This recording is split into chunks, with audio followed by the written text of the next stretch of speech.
do your thing, Of and course, brother. we'll have some fun. Of course. So welcome everybody to the stream. I've been very excited for this guest. Today we have Gary, the numbers guy, on. This guy's a legend. I've been watching this guy for quite a while now. He's got some very interesting opinions and takes. So Gary, welcome to the show. Welcome to the stream. I really appreciate it, brother. Oh, good. What's the show called? It's not really a show, just kind of a stream. Just Tyson Hockley everywhere. Okay. I mean, you gotta start somewhere, but Yep. just like I'm Gary the numbers guy, but people know GG33 more than they actually know Gary the numbers guy.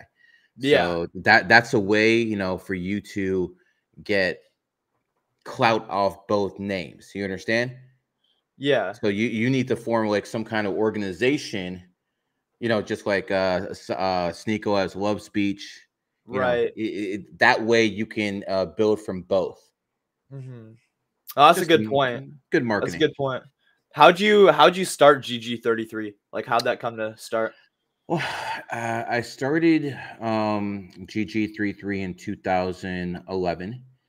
And honestly, it started with the fact that I had no one to actually talk to about this stuff. Because back in those days, it was just me calling the radio, and I was that crazy guy from Cleveland always talking about numbers. Yeah. But I wanted to start an organization, and it started in 2011 with two other people. Both are still cool with me. And we expanded to, if you count GG33 Academy, we're over 5,000 now. Jeez, brother. Most people, when they open up groups, they usually fold within 3 months, because once you get to over 50 people, that's a lot of egos. That's a lot of personalities. And you can't just be the alpha all the time. And you can't be a pushover all the time. And you have to find that common ground. And that's how you start understanding what politics is all about. Politics is Right. the art of compromise. So, like for instance, you have two people in the group beefing. What are you going to take one person's side? Then everyone who's on the other person's side is going to be against you too. So you have to find ways to compromise. You have to find ways to make people understand that loyalty to you isn't necessarily mean that they have to like everyone in the group, because you're not going to like all your coworkers. It's just a Exactly. fact. It's not going to happen. There's no ideal situation. Hell, some people don't even like their people in their whole damn family. Yeah. Look at these religions. In Islam, you have Sunni versus Shiite. They're killing each other, literally. Mhm. Then, in Christianity, you have the Catholics, you have the Christians, you have the way out there Jehovah's Witnesses. These are people who have literally killed each other in the past. Mhm. So, that's one of the ways the elite do things. When a group gets too big, you can splinter it right away. So that's Mhm. why I made sure not to get my group too big. But it's a lot of personalities to manage. And one of the things is, when it was like 150 people, I used to have a lot of personal relationships with my students. Now it's the fact that people can join GG33 and they never even talk to me. Yeah. It is what it is. Mm-hmm. I mentioned off stream that I like your hat. I've heard you say that, like, when a president comes to power in their enemy year, it's usually not a good thing. You're Donald right. Trump, I believe. Yeah, so Correct. right now is a dragon year. I believe Hmm. Donald Trump's a dog. So Well, is there any, like, let me go into the last time this happened, and right. it was the year 2000. George W. Bush won a contested election against Al Gore, and he was a dog, and he won in the dragon year, and he beat the rat. And his presidency was horrible. He had Yeah. the Great Recession in 2008. He had 9/11 in 2001. It was a horrible presidency. But, one thing we have to take into account is Donald Trump became president for the first time on January 20th, 2017. Right. And that is the energy that reigns supreme, because Donald Trump never lost any elections. Donald Trump did not lose any elections. After he wins this one, he's going to be 3-0 in actual elections. This man's fucking undefeated. So, here's what it comes down to. You can't have a woman in the White House. You literally can't have a woman in the White Based. House unless she's just some backroom whore who's doing her job at 1 a.m. You can't have a woman in the White House. Okay.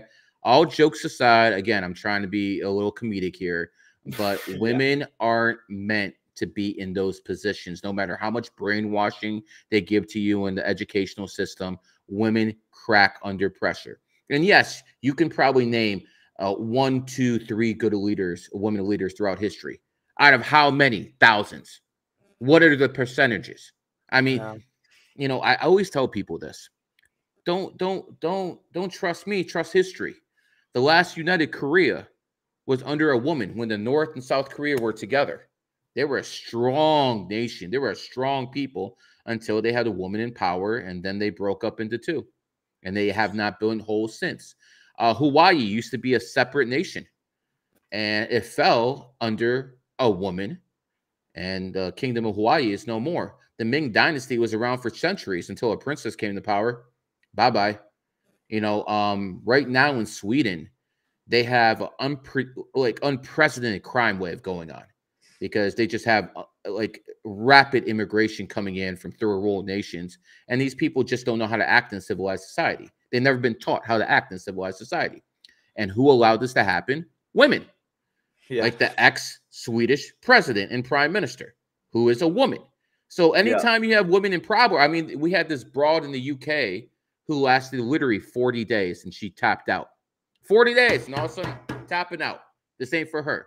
So look at those examples. Don't worry about what this misogynist says. Look at what history tells you. Because one thing, men lie. We know women lie. But history and numbers never lie. Yeah, that's facts. I gotta tell you, bro, my mom's watching this podcast, so I might be hearing about this afterwards. Hi, Mom. I'm not saying I disagree with you, but for the sake of my mom watching, oh, you're such a misogynist. Yeah, I feel you. You know, I'm gonna tell you, if you aren't a misogynist, you're not a real man. Because if you're a real man, you're leading your household. Okay, I don't care how strong the woman is, how base the woman is. If you're a real man, you're leading the household. And again, I'm married for a long time. My wife makes most of the decisions. What she's cooking, what's for dinner, you know, when the kids are going to sleep. She makes most of the decisions in the house. I just make the important ones. That's how it works. So yeah, I think women should have certain rights to do certain things, but not when it comes to voting. 19th Amendment caused more damage than COVID-19. So let me ask you this. Is your mom pro Clinton or pro Harris or pro Trump? I mean, we live in Canada, so she doesn't really care. She's kind of like open-minded. Like she's not like for Trump, but she's not for Kamala. Is she pro Trudeau? No, she's against Trudeau. Okay, so if you're against Trudeau, you do understand that most of the women in Canada are voting for Trudeau. And if it wasn't for women voters, there would be no Trudeau. So see, this is the way you explain it to women so they understand. Again, oh my God, he's such a misogynist. But guess what? 67% of single mothers voted for Biden. No single mothers, no Biden. You understand? It's really simple. This isn't rocket science here. And I understand I'm not talking to intellectuals out there, but you know, 1 + 1 = 2. So right here, it's in your face. You want to deny logic? Go right ahead. I'm not the idiot. You are. Right. No, you are speaking facts here. Also, Kamala Harris and Tim Walz are both dragons in a dragon year. Democrats are definitely using astrology. Why else would they put some homosexual like waltz on the ticket? I mean, this guy might be a pedo for all you know, man. Because you know, a homosexual and pedo are almost the same thing 40% of the time. No, don't let anyone tell you any fucking different. Okay, they're pretty much the same thing. That's why, you know, one of the biggest shames of our society, and Donald Trump, you know, will put a stop to this if he can, is the fact that we allow gay men to adopt kids. It's literally sick. And I'm tell you why. When it comes down to lesbians, and again, I'm not saying I promote that stuff, but lesbians don't really hurt kids. It might not be the ideal environment to raise a kid in with two mommies, no masculine energy around, but they don't actually sexually abuse kids. Gay men as couples, 90% of the time insist on adopting little boys. Now, women, they don't care if it's a boy or a girl. But for some reason, 90% of gay couples insist on adopting little boys. Now, I'm not saying anything. You guys can, put, the stuff together yourself, but there's something very not kosher about that. And I think it's a tragedy in our society that we don't protect the least fortunate, an orphan who's lost their parents for whatever reason. And then society gives them up to these fucking pedophiles. Shame. And this is, a testament to how weak Christians have got. Is your mom Christian, by the way? She's not really. No, she's not really Christian. Okay. She's not really religious. Okay, so that's good. But to the Christians out there, I mean, you allowed this to happen. You allowed this to happen with your votes. You are complicit. You are complicit in what is going on in a human trafficking ring for adopting kids and basically letting pedophiles get their hands on. You are the reason this is allowed to happen with your democratic votes and your liberalism, because this doesn't happen in Islamic countries. This does not happen in Muslim countries. They don't let gay people adopt kids. They do in Christian nations. So, what do you think about Islam? Because Sonny's been talking to me about a lot about it. It's been kind of making sense, some of the things. I made one video saying I'm considering Islam, and it got like 1 million views on Twitter, which is insane. A lot of outrage. It's religious grifting this year is off the charts.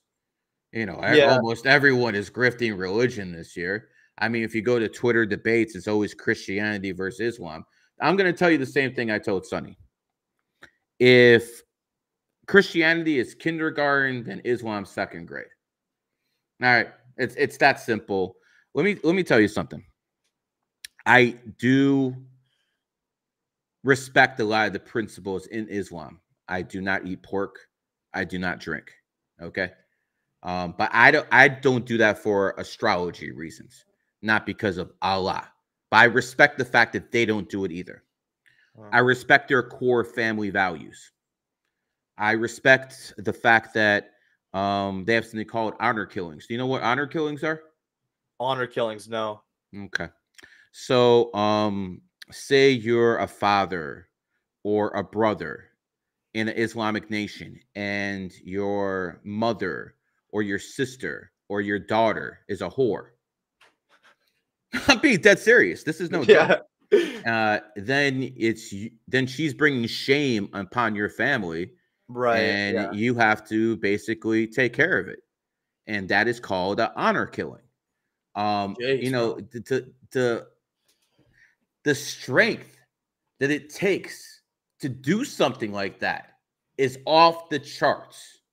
That you want to respect your family bloodline, your family honor so much that you would make sure that the women around you are held in check. That's a beautiful thing. And guess what? The Taliban's don't have a divorce rate. There's no divorce rate there. In America, there's a divorce rate that started 80% by women, because you can never satisfy a woman. I want to make this abundantly clear to everyone listening. You can never satisfy a woman. She will always want more. I'll tell you why. It's in the woman's psychology. If a woman sees she could have everything in the world, the nicest cars, the nicest everything, okay? And say, I'll just put this ring on as an example, okay? Say a woman sees a really nice thing that another woman has. In her mind, she's going to start saying, well, if she deserves that, I deserve that. That's how women always think. They always think they deserve something, because if someone else has it, why did they have it? That means they should have it too. So that's the way the women think. They always think they deserve what other people have. And because of that one reason, you're never going to satisfy them. So if you're a beta male trying to satisfy a woman and your whole life objective is about satisfying your woman, you fail. And you always will fail. Another example I can give you, I gave a reading to a guy, and we'll get into some numerology and all this other stuff. I want to get this out the way.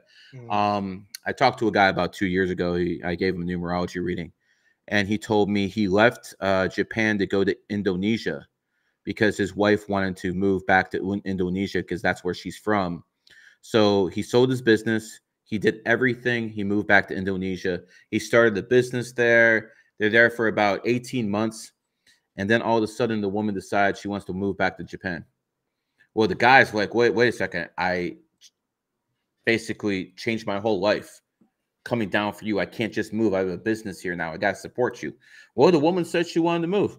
She moved back to Japan, and he was left there. So he started telling me how bad the woman was and how horrible of a person she was. And I'm like, why? Why is she a bad person? I'm like, you followed a woman, so it's your fault. If a man follows a woman and he fails, and she fails, it's not the woman's fault. It's the man's fault for actually following her. So any man who's voting for Kamala Harris, you're literally voting for a whore. She slept her ass to the White House. She has no unique skills. She has no foreign policy experience. She has nothing except she's good at opening her legs to the right people. That's it. That's what she's good at. What a horrible example for women for how to get in the position of power, to be a fucking whore. First, she was Montel Williams' whore. Then she broke up a fucking marriage with Willie Brown. She was literally sucking off Willie Brown, the former mayor of San Francisco, and fucked up his marriage. This is a home wrecker. And now you want to put her in the White House. Just absolutely astonishing shit, bro. And the fact that they're able to get away with this stuff tells you how far the family unit has fallen. The only reason they can get away with this shit is because the family unit in the United States of America is broken. Because if the family unit was whole, we wouldn't be fighting about bullshit. We'd be looking at them. Right. But they know everything is so fucked up, no one's actually looking at them. Ukraine is literally a money laundering operation. Ukraine has been a money laundering operation from the very beginning. And no, you think they could get away with this shit in the 50s and 1960s? Hell no. They'd never get away with this shit. But shit is so corrupt now. Shit is so rotten in the core of the United States of America that this type of corruption is tolerated. I mean, Joe Biden's literally stealing money. His son's a fucking crackhead, you know, sleeping around with fucking prostitutes. And, you know, they want to talk about Trump. Look at Trump's kids. They're all good kids. Nothing bad about any of Trump's kids in the fucking media. Absolutely nothing. But they want to talk about Trump's the bad guy. You know, you can almost kind of feel bad for Biden because he had this son called Beau Biden. He was in the military. He was the attorney general of his state. I think it was Delaware. And he was supposed to be Biden's bagman in Ukraine. All of a sudden, this guy dies, and they have to turn everything to the family fuck up Hunter Biden. So a stroke of bad luck for Joe Biden, or maybe Barack Obama knew what he was doing. Wink, wink. Do you think that like Kamala Harris has a better chance of winning because she's in her she's in her strong year, the dragon year, as opposed to Trump in his enemy year? Like, do you think that could? I mean, the last time it was a dragon year and a dog ran, he won. That's the example I gave with George W. Bush. So I do believe under normal circumstances, the dragon would do. I mean, listen, they could steal the election. Okay, they can steal the election, and this broad would be president. But I don't think that. I honestly don't think Barack Obama wants her to be president. I think you know, this is a dog and pony show, and I think he'd rather have Trump president. So I do trust that Barack Obama would stop the Clintons operative, who is Kamala Harris. So I do think Barack Obama is siding with Trump. Obviously, you don't see that publicly, but I think that's what's happening. I think if you look at the country, the single women voters are not going to be enough for Kamala Harris. And if you ask these women why they vote for Kamala Harris, they're just going to tell you it's because it's a woman, or they're going to tell you because of abortion. So I want you to think about what these women are actually doing. They don't care about the economy. They don't care about America staying a superpower. The only thing they care about is their right, quote unquote, to be whores and to fucking murder. Because women can legally murder. Me and you can't. Me and you go to prison. Women can illegally open their legs because of lust and then go to a doctor and kill a fucking baby. Me and you go to fucking prison for that. For women, it's their so-called rights. I want you to understand something. When women actually give you that argument that it's their body, I want you to tell them this. When a woman is pregnant, she's the bus driver, but there's also people in the back of the bus, and that's called the baby. And you don't have a right to get in an accident just because you're driving the fucking bus, bitch. Okay? It's that simple. It really is. You might be the bus driver, but there's people in the back seat. Right. That's not your body. You are sharing that body. And if you have a problem with that, don't talk to us men. Talk to God. Talk to the prime creator, because he's the one who made you that way. So if you have a problem with the way it is, go fucking sue the goddamn church. Sue the goddamn imams, okay? But you don't fucking talk to men about it, because we had nothing to do with it. Mm-hmm. Do you believe in God? Of course. I call him the prime creator. What is like your main belief, and like how does that, like, do you believe that God created like numerology, and like that's like I believe that's the prime creator's code, but I don't insult the prime creator by calling him a god. Do you have any idea how many false gods there are? Yeah. There's so many false gods to actually call God God is an insult. I call him the prime creator, the grand architect, whatever you want to call him. But to call him God, listen, I think here's my main issue with these religions. All right. They all want you to worship. That's a big no-no for me. Us as human beings, at least the ones who have souls, we have energy. And when you worship, you actually give away your energy. Why would an all-powerful being demand worship out of you? I mean, if you listen to some of these imams, they'll tell you it's better to be gay than not to worship. What? Yeah. What? They've actually said, I'd rather have a son be gay than one who doesn't worship. So basically, the Muslims are saying they are putting worship above everything else. Not all Muslims, but a high majority of them. They put worship about everything else.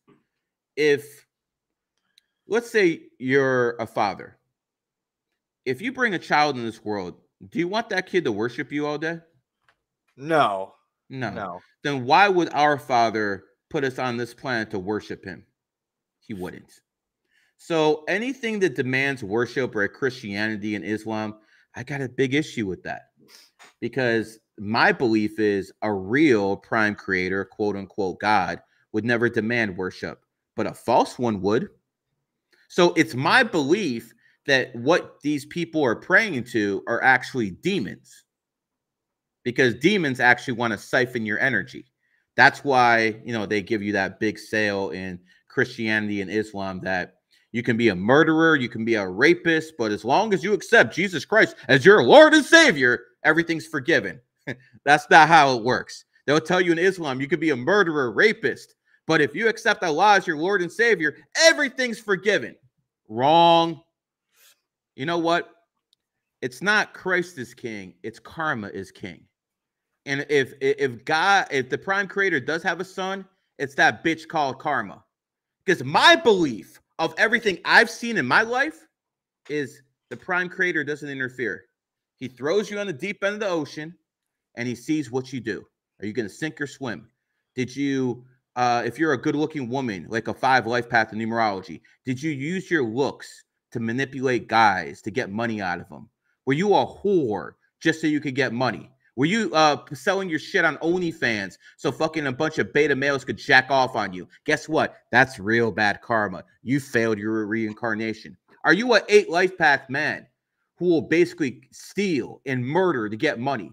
Guess what? When you die, you will be judged by your karma. And guess who the judge is? The prime creator. So to me, karma is the prime creator's son, not Jesus. I don't believe those stories. I wrote the Quran, one of the greatest books in human history. I'll say that again. The Quran is one of the greatest books in human history. I'm not a Muslim. I never will be a Muslim. I'll never be a Christian. I'll never be a Freemason. I'm a Jew in name only. I don't go to temple. I couldn't tell you the last time I talked to my rabbi. Okay. Oh, actually, I do remember the last time I talked to my rabbi. It was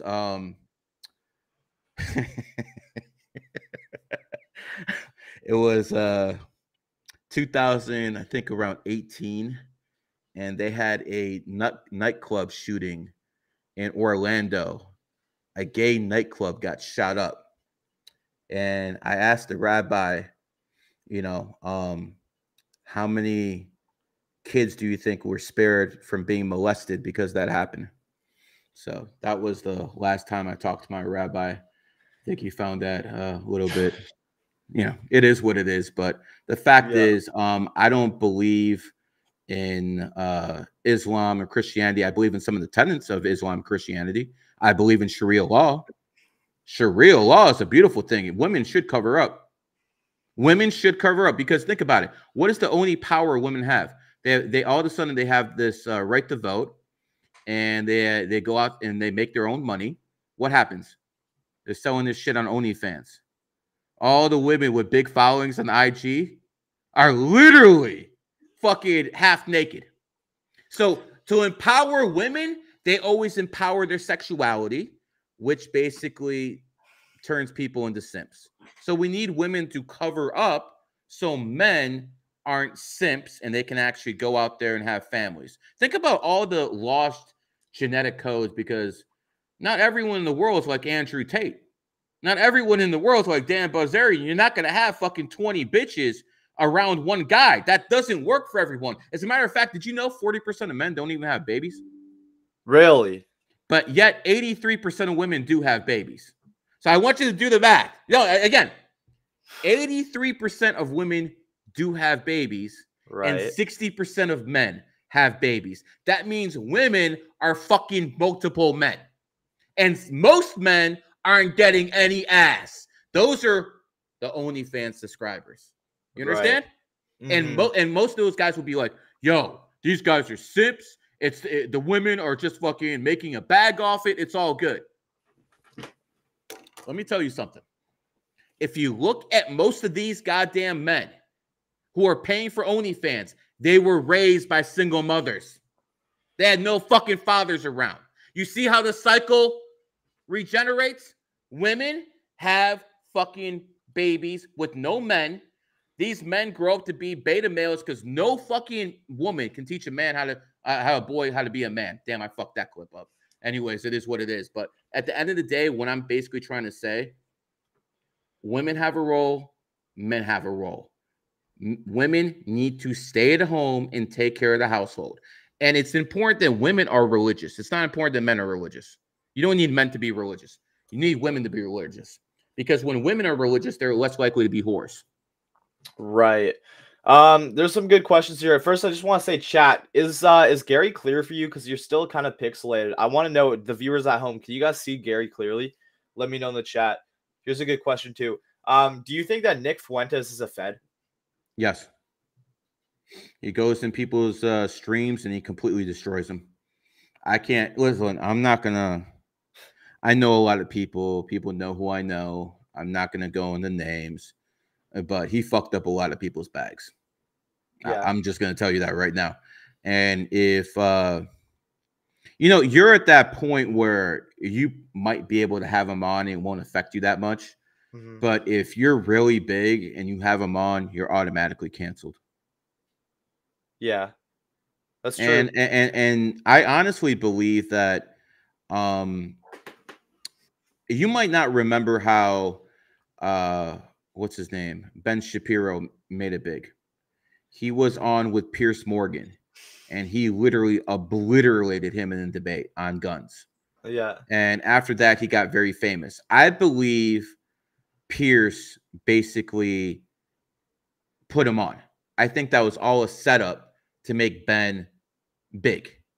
It's just like WWE. You have the heel, you have the baby face, and the heel gets put over by the baby face. I sincerely believe that Ben was a Fed and he got put on. And I think the same thing happened with Fuentes, because Nick is a nobody and he gets fired from the Daily Wire, and all of a sudden he's a big name. So I think that was basically how they broke him in. I'm going to tell you something, bro. He's acting like a Fed. He was there on January 6th. He told people to go in. I know people who did a lot less than he did and went to prison. I had GG33 members at January 6th serve federal sentences. Wow. Over 5. Okay. He was there, and my people did less than he did. And they're in prison for 2 months to a year, yet he serves no time. It's very interesting to me. Yeah. It's also interesting to me that if you were a Fed, you probably wouldn't want Donald Trump in office. And, you know, he owes his career to Donald Trump. He started his podcast because of Donald Trump, and now he's against Donald Trump. No, I think the Fed's got something on him. I think his one of his parameters by his handlers was to get votes away from Donald Trump, and he's definitely a sellout. And once Trump gets in office, he'll take care of Nick Fuentes, no problem.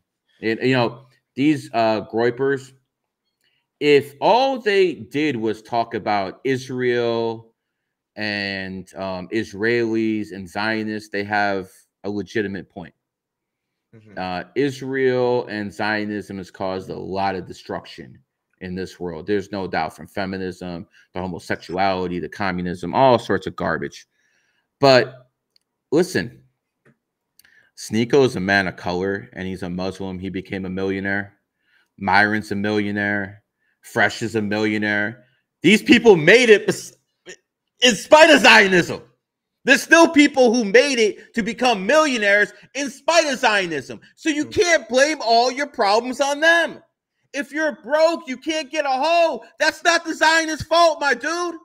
Yeah. Okay? Yes, they have a lot of fucking bullshit with the banking system. They have a lot of bullshit with the slave trade. A lot of shit happened because of Zionism. I ain't defending Zionism. But guess what? You could be non-Jewish and still get that bag. Yeah. So if you're blaming all your problems on Zionists like the groypers are, you're a bunch of fucking faggots.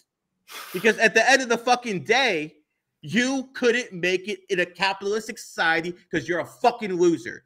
And you want to cope and blame your problems on someone else. What's this guy? Truther on Twitter. Truth Teller, I think? Yeah, Truth Teller. Yeah, that faggot. That, if you listen to him talk, bro, Zionist. The thing is, I knew this shit 15 years ago. This is not new to me. I knew the Zionists have been controlling shit for a long time. It seems like the world just found out this year. I've known this shit for fucking 20 years. Okay? I knew this shit before Ryan Dawson. But here's the point. You can still make it and have a family and build as a person despite Zionist control. And if you're coping on the fact that you're broke and you can't get a woman because of Zionism, nah, bro, you're just a fucking loser. Just plain and simple. That's my problem with the gaypers or groypers, whatever you want to call them. Got you. What do you think also about Zherka calling you a Freemason? I saw that on Twitter.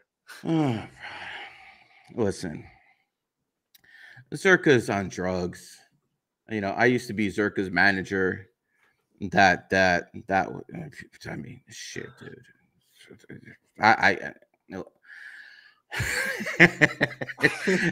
Listen, to be Zherka's manager is a real experience in life, and it prepared me to be anyone's manager in the world. Okay, I'll just put it like that. I mean, to work with Fresh and Fit now with Myron and Walter, it's a walk in the park, bro, compared to what I put up with fucking Zherka. You know, Zherka's something else. You know, here's the difference between me and Zherka. I'm not going to embarrass him on a stream, which I could do right now so fucking easily. And we could clip this shit up because I'm not like that, okay? And I know Zherka's either on drugs or he's low on clout because he's usually attacking Sneeko. You know, one day he's best friends with Sneeko. Next day he's fucking, you know, attacking him. He's attacking Fresh. He's attacking this person. Zherka knows better than to attack me. That's why he deleted that fucking video. Okay. Zherka will attack me lightly. I think it's because I'm attacking his boy Nick. Quite frankly, I think he's going to his boy Nick's defense. And I think Zherka's mad because I didn't defend him good enough when he was fighting with Fresh. I'm like, bro, what the fuck do you want me to do? Fresh is, you know, my client. I'm his manager. What do you want me to do? Talk shit about Fresh? I mean, here's the God's honest truth. Managing Fresh is a walk in the park compared to, you know, doing stuff with Zherka. Right. Zherka. You know, I mean, let's be real. Who put that stream with Zherka and Sneeko together? Me. It was my fucking idea for those two to do that shit. I'm the one who pushed for that shit to happen. That's the honest truth. Okay, I'm the one who pushed for that shit to happen. I don't think I'm disclosing any real information, so there's no reason for Sneeko or anyone to be mad at me or anything like that. That was my idea. I'm like, you guys need to be together because you guys are really good together. And that's the thing about Zherka. He's good with other people. If you put him with other people, he's entertaining. He's good. You watch him on stream by himself, he sucks.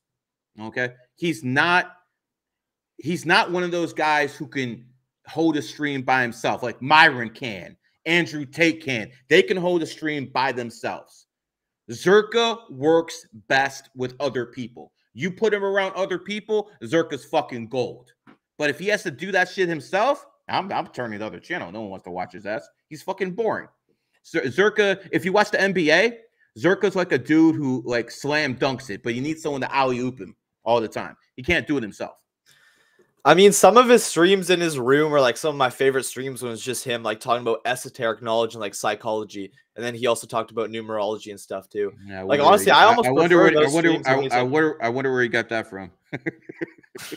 I like those streams more though than like when he's with Jack Doherty. Like that's just like bad content. But I like his streams in his room. I don't know. Yeah, I mean, listen, he's a entertaining guy, but I can assure you he didn't make a name for himself streaming by himself. I can assure you of that. Do you think that you guys are going to be cool soon and like clear up the beef? Because I feel like you guys have done this before, haven't you? Bro. Don't pay attention when Zherka beefs with me. Somehow, some way, it'll be over in a little bit. Listen, I don't even take him seriously, bro. I honestly don't even take Zherka seriously. He attacks people he's cool with, which is mind-boggling to me. But you know, it's just like, you know, that crazy uncle you have. You know, whatever. He'll be cool one day. He'll get over it. I didn't do anything to Zherka, okay? If anything, I always fucking defend his ass and stuff like that. I'm not on his Christian bullshit nor any other Muslim stuff, okay? Like, you know, Zherka used to be a fucking Muslim and he converted to Christianity. And he's all mad at Sunny because he went the other fucking way. It's like, whatever. To attack a guy like Sunny Faz, you got to be out your fucking mind, man. Sunny Faz is like the nicest guy in the fucking world. Why would you ever attack Sunny Faz? And when you're attacking Sunny Faz, you're looking for content. You're literally looking for content. For Zherka to attack Sunny Faz like that, he's looking for content. For Nick Fuentes to attack Sunny, it's because he finally realized Sunny and Sneeko were tight. And that's why he started attacking him. Yeah. Okay. No other reason. Sunny's a really good guy. Honestly, I wouldn't be doing this stream if it wasn't for Sunny. Yeah, you already know that. So it is what it is. I consider Sunny one of the rising stars, and I'd rather Sunny turn to Islam than all this degenerate crap. Even though I'm not a fucking, you know, it's like whatever about that stuff. But being a Muslim is way better than being a degenerate. Like, exactly. I don't even understand what people are weighing here. I would rather deal with Muslims than deal with fucking degenerates, because it's like, would you rather deal with LGBT? Or I'd rather deal with Muslims? I'll take the Muslims. Now, is that my fucking Mecca? Is that my, you know, paradise? Hell no. But I know with a Muslim, you know, they're gonna do what they say. Never had a Muslim, you know, betray me. Yeah, never had a Muslim betray me. I'll say that. Then again, I haven't been, you know, to the Middle East that much. I will say this.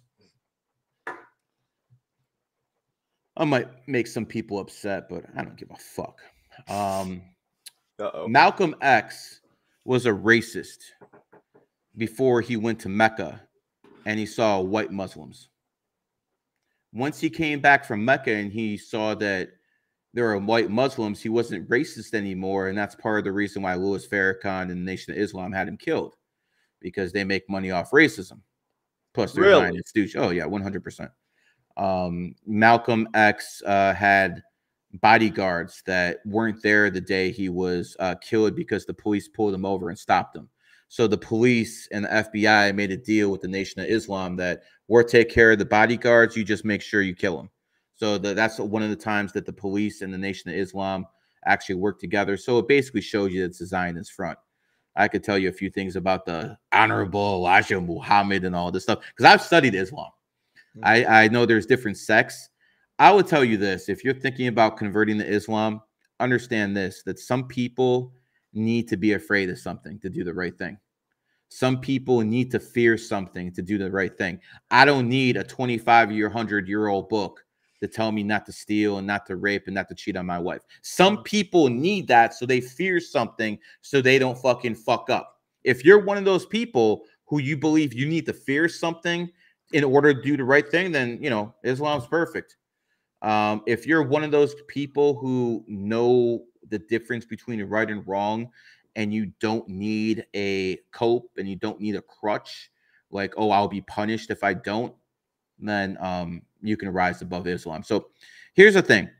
I think if society turned Islam right now, it would definitely be a plus because we live in such a degenerate society. But what you have to understand is, say this was the 1950s and that degeneracy wasn't going around and that porn wasn't going around and women weren't whores, they were mothers, then Islam actually holds it back. Because once you have a society that's above degeneracy, Islam's like a glass ceiling. You can't get past it because it's always going to hold you down. But in a degenerate society that we live in now, oh yeah, Islam's definitely an improvement. So I speak my mind on Islam.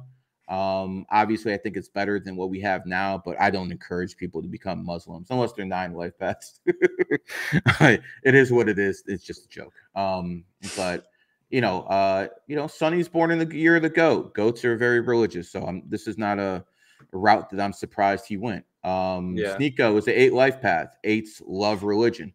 They have throughout history, so it doesn't surprise me that, you know, Sneeko is on that. One thing I will say is those two aren't grifting. A lot of people in that space are grifters, including a lot of the people that you know, some of these celebrities and influencers work with. They're fucking grifters. Sneeko and Sonny actually believe in what they're saying. So, and I honestly believe that Zherka believes in what he's saying too in the Christianity stuff. I don't think he's grifting, but I think that cocaine crusader shit has got him very popular. Yeah, that was funny. Let's talk a little bit about numerology too. So I just recently found out I'm a 33-6. What's your birthday? Born October 14th, 2007. So doing the math. Okay. So do I have good numbers for like doing what I'm trying to do, trying to take over this podcast? I mean, if you're a 33, you're gonna be good at whatever the fuck you want to do. 33 is fucking dominant. Let's be honest, bro. Is there any other person my age who's made this much noise in social media who's not sponsored by the government or something like that? I literally blew the fuck up in like 18 months. Yeah. And there's no one else who pulled that off. Yeah, I'm really good at talking. Yeah, I'm knowledgeable. Yeah, I'm the best of what I do, but I'm a 33. I set my mind to it. I wanted to do it. You can too. The thing is, your enemy year is coming up, so you kind of lay low in your enemy year.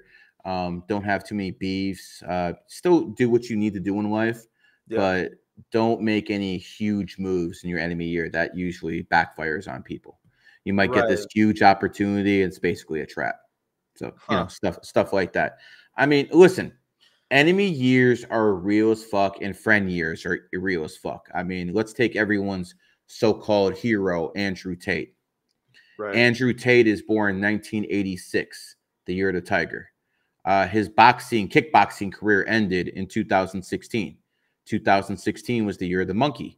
The monkey and tiger enemy signs. He fucked up his eye. He couldn't do what he did anymore. That happened in 2016. That was his enemy year. Andrew Tate does not like Miami. Talks shit about Miami all the time. Miami's a monkey city. Andrew Tate does not like the United States of America. America is a monkey country. So you see where all of this is coming from. Now let's flip the script. When did that son of a bitch become famous? Because, you know, I was beefing with him before he actually got famous. I used to go back and forth with him in 2018, 2019 when I was more famous than him. So obviously that's not the case anymore. But when it came down to it, he blew up in 2022. 2022 is the year of the tiger. Tiger, yeah. Sneeko. I didn't know who the fuck Sneeko was before 2022. He blew up in the year. I think that's the first year he became a millionaire, which was 2002, a year of the Tiger. Tom Cruise had his Top Gun movie come out. It was the highest grossing movie of the year. He was paid the most that year of $100 million. That, again, Tiger in the Tiger year. We can keep going. Mr. Beast, all of these guys blew up in a Tiger year because they're tigers. You see, this is supreme, not this recite the Bible or recite the Quran and read words from 2,500 fucking years ago. That's all nonsense, man. That's all fairy tales. I'm giving you the real sauce. And for someone to still look at that nonsense after getting the real information is absolutely mind-boggling to me. You know, it's like I'm already, you know, teaching people how to run and they want to crawl. You know, like what the fuck are you doing, man? And I'm going to tell people this. By the time you're my age, I want you to listen to me because you will be fucking playing this clip in 30 years. By the time you're my age, there will be more numerologists and astrologers in the world than Christians and Muslims. I want to make that clear right now. So again, I'm talking about 30 years or something like that. That's but it's going to happen. Okay. Right now, the two biggest cults in the world, number one, Christianity at 2.3 billion. Number two, Islam at 2.1 billion. Now, Islam is steadily growing. It's going to surpass Christianity because white women don't have white babies anymore, and the Muslims just have like 4 or 5 per women. So eventually, it's going to replace it, and Islam is going to be the number one religion in the world. But we're in the age of Aquarius, all right? And Aquarius ain't religious like Pisces. Religion has been on a steady decline until this year. One of the reasons Islam is very popular with the youth right now is because of Andrew Tate. And quite frankly, I mean, to be quite frank, the Muslim elite are a lot better at promoting Islam than the Christian elite. You know, they should have seen this a long time ago. The influencers have real influence over the youth. And I'm not sure how much money Tate got paid from very, very rich Saudis to become Muslim. But I don't think that's true. I do. You have to understand. I knew Tate before all you guys. Okay. Did you actually know Tate? Tate's about his bag. Tate is about his bag. Tate used to message me. And if Tate says I'm a liar, I'll post proof. Tate used to message me in 2018 and be like, promote my pimping course. I'll split it with you 25K each. You know, this is the type of messages, you know, you get from Andrew Tate. He's a former pimp. Okay. I'll give you an example. Okay. I like Tate. I'll be real. I like the guy. You know what? You should like Tate because Tristan Tate puts you on, and you should be giving me push. I'm gonna be honest with you. You should be giving me pushback right now because those two people put you on. You should be giving me pushback. Yeah, I'm gonna be very honest. I'm gonna be very honest. I agree with Andrew a lot more than I disagree with him. Okay, right. But I'm gonna say this: when you look at people, their past is important. And like, for instance, there's OnlyFans whores out there who've made 2, 3, 4, 5, 6 million. All of a sudden they quit OnlyFans and all of a sudden they found God. You've seen those fucking whores. Okay. There's women like that. The only reason they found God and morality is because they were rich enough to. If they didn't have that bag, they never would have quit. So again, you look at Tate, and he's preaching all these good values now. Brother, how did you get that bag? You understand what I'm trying to say? He didn't get that bag in a legitimate way that's honorable. He doesn't condone that, though. Like, he doesn't go around saying start a webcam studio. 100%. He even says, like, some of that was, like, sinful behavior. And he's 100%. But it doesn't change because he's the person who made those choices. That karma's on him. And guess what? Allah's going to see you when it comes that time. Because you exploited beta males and you exploited, I mean, how many isn't that their fault if they're like paying for it? Like, they're the beta males giving the money to like some chick. Like, that's kind of on them, you know? Okay, so you see someone on the street who's weaker than you. Does that give you permission to go in their pockets? No. Okay, there you go. It's honestly that simple. It's not. It's really not, because sex is almost as bad as drugs. Some people have an addiction to pornography. I mean, why do you think the fucking Zionists make porn free? Because it fucks everything up. They want your soul, yeah. They want. Listen, I personally understand what the Zionists are doing. They're making porn free. There's nothing else that's free except for fucking porn. Why? Because it's destructive to the family unit. Yeah. And again, I appreciate most of Andrew Tate's takes. I agree with almost everything he says about women. But brother, like, you know, there's certain people who came up clean and did it the right way. They have more grounds to stand on and more grounds to preach than anything else. Like, you know, again, I expect you to start defending your boy, but I think Tristan Tate's like the luckiest guy in the world. If it wasn't for Andrew, he'd still be eating out of KFC trash cans. No, I frankly, think he like, if you listen to his talks, like, he seems very intelligent. I think he would have made I didn't say he wasn't intelligent. I'm not even just saying that. I didn't say he wasn't intelligent. He is intelligent. Okay, I'm just telling you, I fucking had to work to get here. I had to fucking put in work. Tristan didn't have to do shit. I mean, he's my Andrew Tate kickboxer though. Like, he still hustled and grinded. I didn't say he didn't, but that wasn't enough to make him famous. Now, was it? He's only famous because of Andrew Tate. That is the only reason he's famous. Okay, you could say he's a good-looking dude. Don't deny it. You could say he's rich. You could say he's charismatic. You could say he's a good athlete. I won't deny any of that. But there's millions, if not billions, of people who are just like him, and they never made it because he never had what it took to make it himself. Like, say, for instance, you make it. You made it because you fucking worked hard, unless someone puts you on. No one put me on, so maybe I'm a little different than everyone else. No one put me on, but guess what? Tristan had to get put on by someone else. And you want to know something interesting? You know, I have all the respect in the world for Emery Tate. That's Tristan and Andrew's dad. Won't say a bad word about him, so don't worry about that, man. From what I understand, he was a grandmaster chess player. Would have loved to play him in chess. And, you know, but he was born in the year of the dog. Yep. And he definitely favored Andrew over Tristan. Why? It's not in Islam. It's not in Christianity, but it is in astrology. Andrew's a tiger, and his dad was a dog. Tigers and dogs are in the same triad. But the reason your daddy was so mean to you when he was alive, Tristan, was because he was your enemy sign. That's why. So it's all there, guys. It's all there. By the way, do you agree that Tristan has kind of become more of his own man this year than any time before? Well, I feel like now we're just hearing Tristan kind of like speak a little bit more, but I feel like he's always kind of been like his own guy. But do you agree that it's happened this year and it didn't really happen before? I mean, yeah, maybe I've paid more attention to it this year because I've been listening to Tristan. Would you agree that most people would say that? Yeah. Okay. Maybe. So maybe Tristan's a dragon and he finally stepped up in the dragon year. He is. I did not know that he's a dragon. See how that works? And by the way, dragons are honorable people. So if he said he's going to help you out, he will, unless you give him a reason not to. I'm not questioning the man's honor. I'm just telling you, he never would have made it in that position if he didn't piggyback off his big brother. But I mean, him and Andrew worked together. Like he said, there's not denying it. Not denying it. But Andrew made it on his own.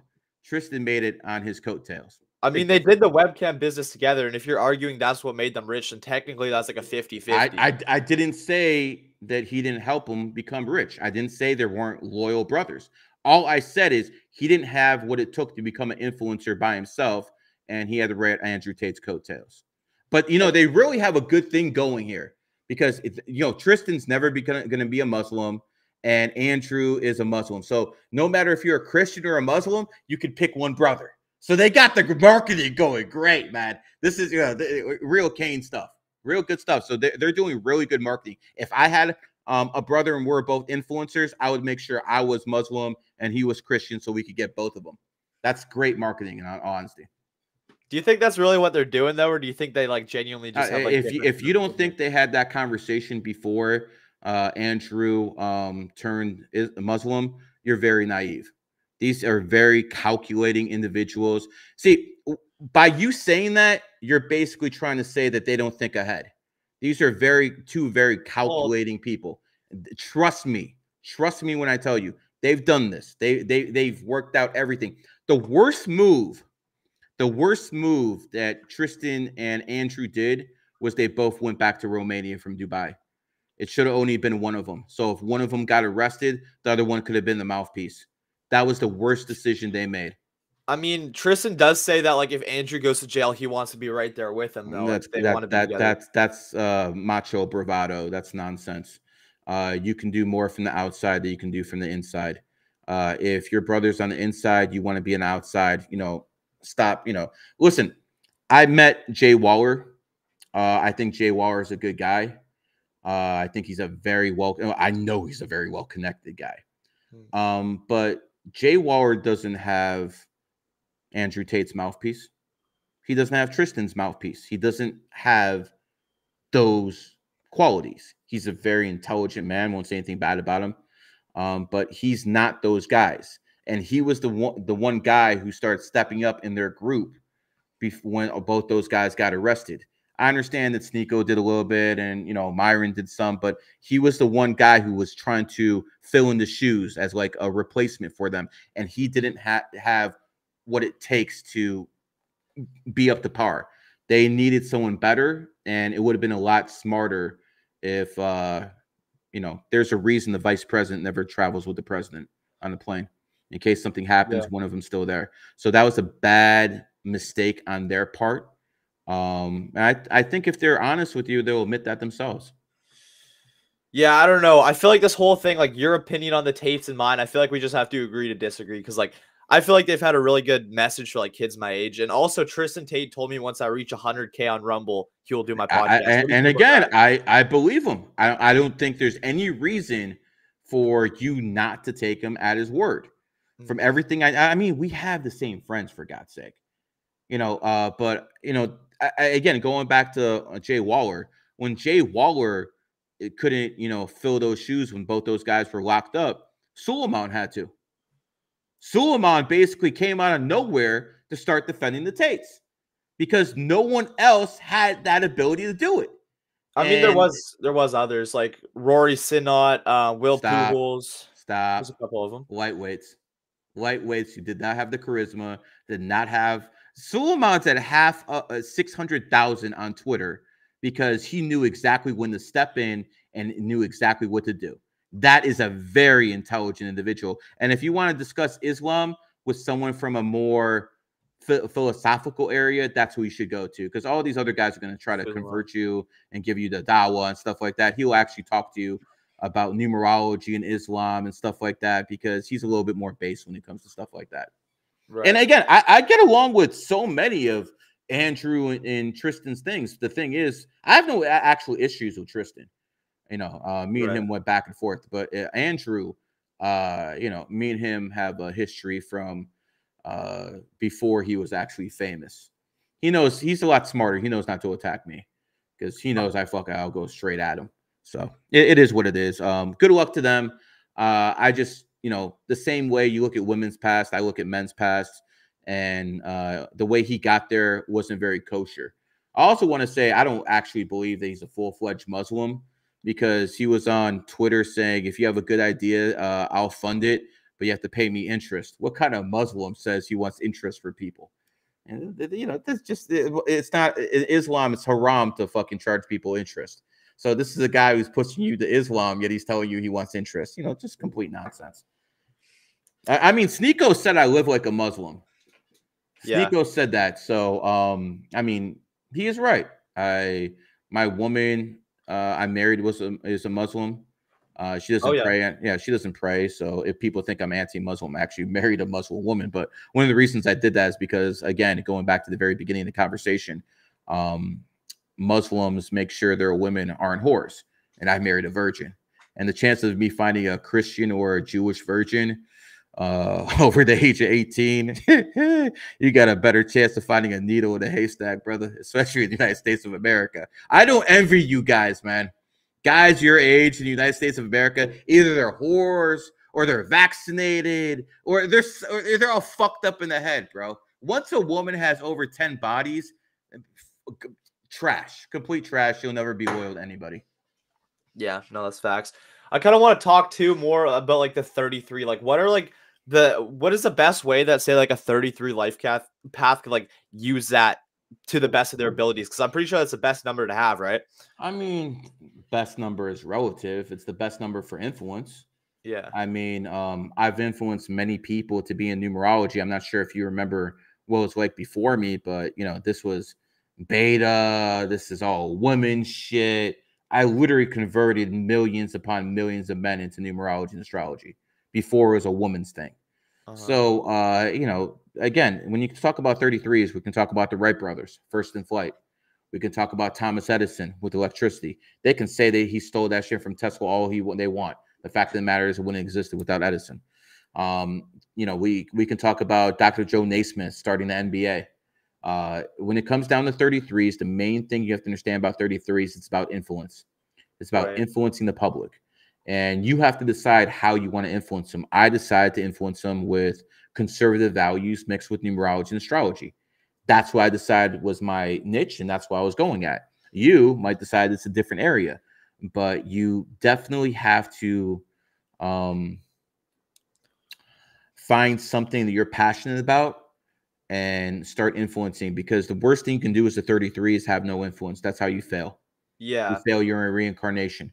Other people have different missions. I'm not going to say one number is better than others. Some numbers are better than other numbers at certain things, and vice versa. But at the end of the day, there's no, you know, best number for everything. You can say that 33 is the oldest soul and the most influential, but it's not the best looking. The 33 isn't the richest, you know. So if those are qualities you're looking for, then you know 33 wouldn't be the best number for you. You know. Also, being born on the 14th too, like the 5 is. I've heard that a 14 is like a different 5 than like a 5 or a 23. Like a 14. Yeah, they tend to be more conservative. They tend to be more conservative. You're a pretty young kid. Most kids your age are probably liberals. Yeah. So you know, one of the things is the 4 is going to make you more conservative. Donald Trump's the 4 life path. You know, Zherka's born on the 23rd, you know, so 2 of the 3 is 5, just like you were 14, and 5s are really good at entertaining. So, you know, entertainer starts with E. E is the 5th letter. So when it comes down to it, the numerology explains a lot more than Christianity and Islam ever will. So while I tell people to take tenets from both, at the end of the day, again, God's language, the prime creator's language is numbers, mathematics, and that's going to be numerology. So if you really want to show respect to the prime creator, then you're going to learn his language. Right. I feel like that does kind of make sense. Like lately I've been kind of like blowing up on the internet. And then that's like around the same time I found out that I have like 33 in me. So I'm like, wow, that like is probably correlated. No, 100% is correlated. 100%. I'm not sure if you actually do want to do like readings on other people. It's completely up to you. But this guy just sent me $10. He said, Gary, can you please look at October 18th, 1991? Yeah, for $10 you can go to Zherka's ass to get a reading. I'm not doing any readings for such a small bill. I'll tell you what, I charge people on my stream 35. So if someone sends you 35, you can keep all of it. I don't need it, but that's the going rate. I'm not going to whore myself out for a little rate, you know. But since he was the first guy and he didn't know about it, he's a 3 life path, and 3's the jack of all trades. So he has to do everything. Like you have to be a multitasker, my friend. That's the advice I'm going to give you. And don't be a simp either. So you guys heard that there. $35 super chat for a reading from Gary. I don't want the money. It's his. I'm just saying, I'm not going to whore myself out for a cheap ass rate. Again, Zherka does these things for $10. You can go to him. Yeah. you see how I promote the guy? He talks shit about me, and I promote the guy, try to make him a couple of dollars. It's fucking nuts. Because I always show love to people I manage. Yeah. Yeah, exactly. What are you still managing Sneeko too, or no? No. Sneeko's deal was contingent on me getting a deal with Rumble. That didn't happen, so it is what it is. I mean, you know, I'm good with Sneeko. Listen, I The only thing I had an issue with Sneeko with recently is his non-support for Trump, and that changed. And he's supporting Trump. I mean, I literally, whenever I saw him at Fresh and Fit Studios, whenever I saw him, wherever I talked to him, send him texts, I'm like, bro, stop the nonsense. And I knew he would do the right thing at the end because Trump is less of a Zionist than Kamala Harris. And that's because that's the only option. You understand? You can't change the game. You only have two choices here. You always pick the lesser evil. What the fuck is wrong with you? You're going to say, oh, I hate wars. There are no wars started under Donald Trump. Okay? There are no wars. There is peace in the Middle East under Donald Trump. And once Donald Trump gets back in office, he's going to call Netanyahu and he's going to tell him, listen, you got to end this war by this date or you're going to have problems. See, people think Netanyahu's going to tell Trump what to do. You're out your fucking mind. Trump needs these people to get elected. Okay? Just like last year, I needed to do podcasts with OnlyFans whores to make a name for myself. Does that mean I'm an OnlyFans manager? Does that mean I actually support what they do? No, I dogged them the whole fucking way. But it is something I needed to do to make a name for myself. Guess what? It fucking worked. Same thing for Trump. He needs to deal with fucking Zionists to get elected. Once he's elected, it's going to be more like there. Yeah. I feel like America can't handle 4 years of Kamala. Like I feel like it'd fall apart. America will not be a superpower if Kamala Harris becomes president. I think the American dollar will default if Kamala becomes president. And to all the guys who are listening, I don't need you to go on Twitter and say Trump, Trump, Trump. I know we have your vote. I need you to talk to your mothers. I need you to talk to your sisters. I need you to talk to the women in your life and explain to them, you know what? You might not like Donald Trump. I'm not particularly fond of the man myself. I've never been divorced. I'm married to one woman. This guy has been fucking married 3 times. He's fucking cheating on his wife with a fucking whore, and his wife looks way better. Like, make it make sense, my dude. Make it fucking make sense. But guess what? He's not trying to take my guns. He's not trying to increase my taxes. He's not trying to fucking shove trannies down my fucking throat. He is the lesser evil, and he gets my whole support because that's how the system works. You're not powerful enough that you're going to fucking change the whole fucking system yourself. Okay? That's not how it works. So you have to play the game within the game. You can't say, oh, I'm going to be a basketball player, but I don't like this rule and I don't like this rule. I'm just going to change it. Sorry, bro. That's not how the game works. Yeah. You're not starting a fucking revolution. Don't give me this shit like, oh, we're going to overthrow the government. Shut the fuck up. You're not. Who is calling me twice in a row? All right. Hold on. What's up, baby? You're live on stream right now, so don't say anything ridiculous. Who is this? It's my wife. What's up, baby? Okay. You okay? Are you on Kick? What are we on right now?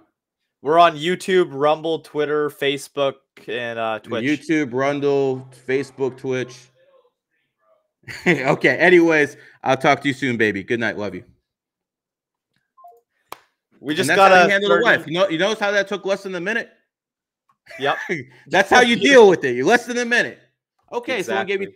someone gave you 35. Let's go. You got a 35. 5 here. life path, born in the year of the tiger. So here's basically what it comes down to. As a tiger, you want to live your life like Tate. Tate's a tiger. Tigers like having multiple women. All that shit's fun for him. But at the end of the day, most 5s, if they fuck up in life, it's going to be because of women. So I'd be very careful with who you impregnate in life. Other than that, you'll be fine, bro. Just watch out for these broads. You're very health conscious. You're gonna always look young for your age. You can't simp for very good looking broads. So again, if you have any issues in life, it's going to be because of women. I am imploring you, my man. Trust me when I tell you this. Be very, very, just because you can sleep with every bitch, doesn't mean you should. And Tiger 5s, bro, they got the pick of the litter. You talk about, people who women want to sleep with all day. It would probably be a Tiger 5. Those are, Tiger 5s are the best looking, and Tigers are the athletic, muscular ones, and it comes to them easy. It comes like this is the thing about Tate. Okay, I want to make this clear. Tate, I don't believe Tate raped anybody. Does that nigga look like he needs to rape people? No.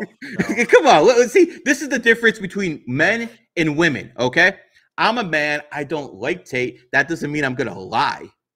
He did not rape anybody, okay? Enough cap. Men that like him, who have money like him, do not rape women. Right. Under any circumstance. This is garbage, okay? Now, that's the difference between women.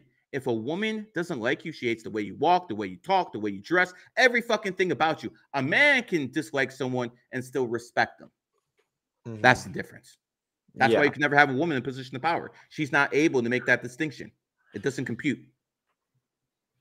Based.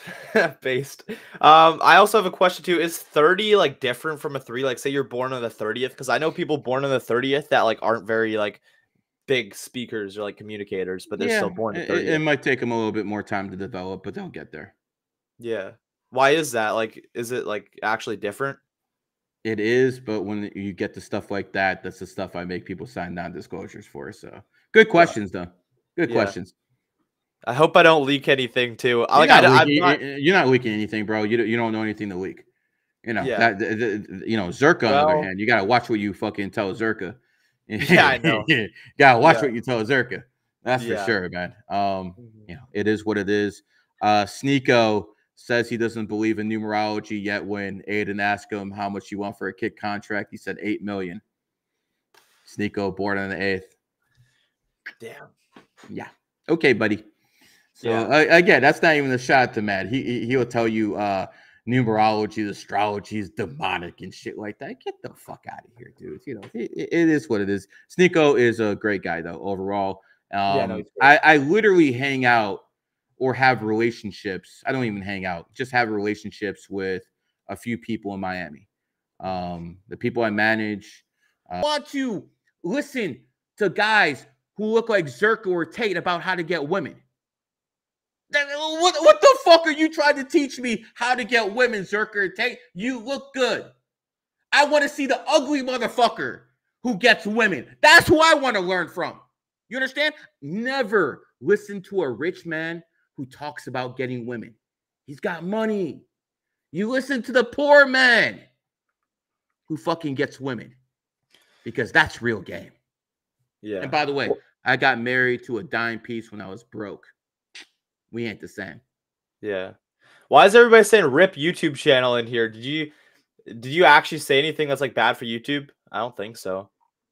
I don't think so.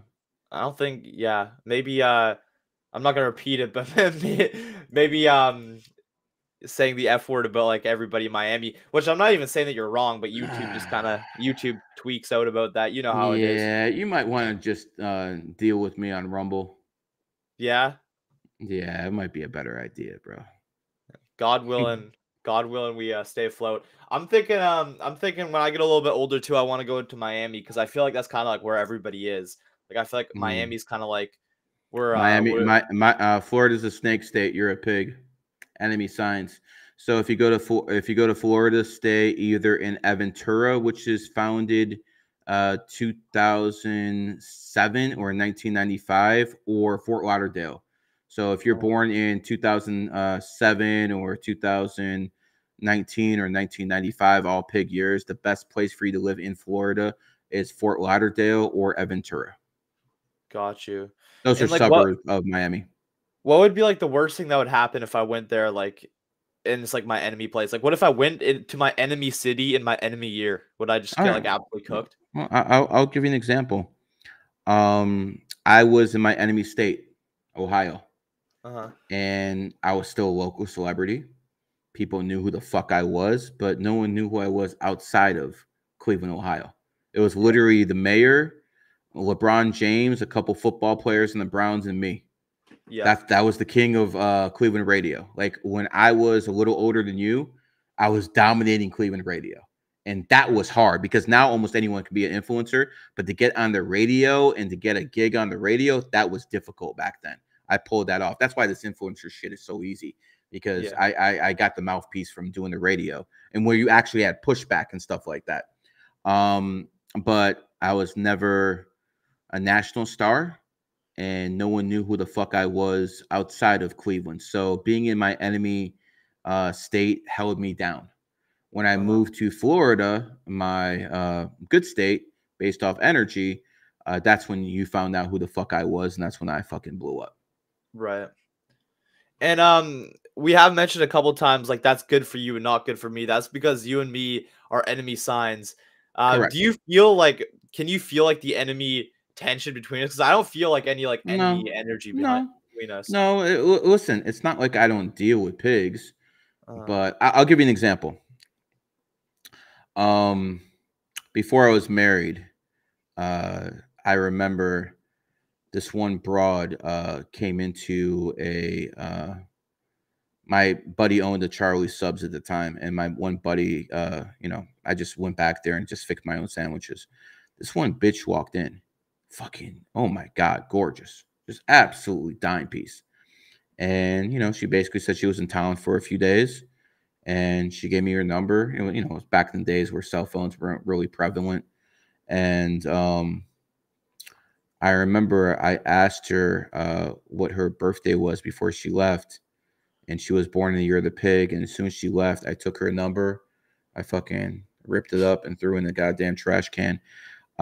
She was so fine. All my friends were calling me a fucking, gay for quite a while, but I knew that just like Charlie Sheen, born in the snake year, married Denise Richards, and Denise Richards was a fine piece of woman when she was younger. That was all lust. Yeah. You're always gonna lust over your enemy's sign, and lust is a sin. Yeah. So again, yeah. Zherka even said that like go after women who are your enemy sign because it's like it's easier to get them because they're of course it is. But I mean, you really want to have baby mamas and baby daddies and shit like that, because that's all that shit's gonna end up to. I mean, think of Charlie Sheen. Charlie Sheen had a lot of women, and he actually married Denise Richards. Then he had a kid with her. They got divorced, enemy signs, and now the kid who's like 18, 19 is doing OnlyFans, bringing shame to Charlie Sheen's family. Yeah. Not saying that's, that difficult with that motherfucker, but it's just not a good idea. It could bring health problems, it could fuck up your life. And if Zherka wants to go out there and find dragons, good luck to him. Yeah. I don't think it's a good idea for Zherka's family members to be getting it married in their enemy year, but they'll find that lesson out later in life. Yeah. So far, all of the snakes I've met, like I've really, really liked. Like even Charlie Sheen, like I think he's a really good actor. Like I really enjoy his thing. Like Charlie Sheen's a 33. I don't like. Charlie Sheen's a 33. He's born 9/3/1965. That's why it's such a disappointment. He could have been so much, and he ended up just opening his mouth and being on his knees. Big disappointment. Here's a 35 from Marcus right here. All right, so we have another 5 life path born on 11. So the key with people born on 11th is you're old soul. You might be a young dude, but you're definitely an old soul. And what that basically means is, as an 11 life path, you have to learn how to control your emotions. That's the key, because there's a lot of 11s who are leaders in the world. Barack Obama, no matter what you think of his politics, Ronald Reagan, Michael Jordan, Kobe Bryant, these are all 11s. 11s are great athletes, great public speakers, great charisma, but that's when they have their shit together. A lot of 11s don't have their shit together. They become very emotional, and then they become detriment to society. Columbine was committed by an 11. Sandy Hook was committed by an 11. Jeez. So here's that's it. It is what it is. There was a Kansas City Chiefs football player who killed his girlfriend and then committed suicide in front of his coach.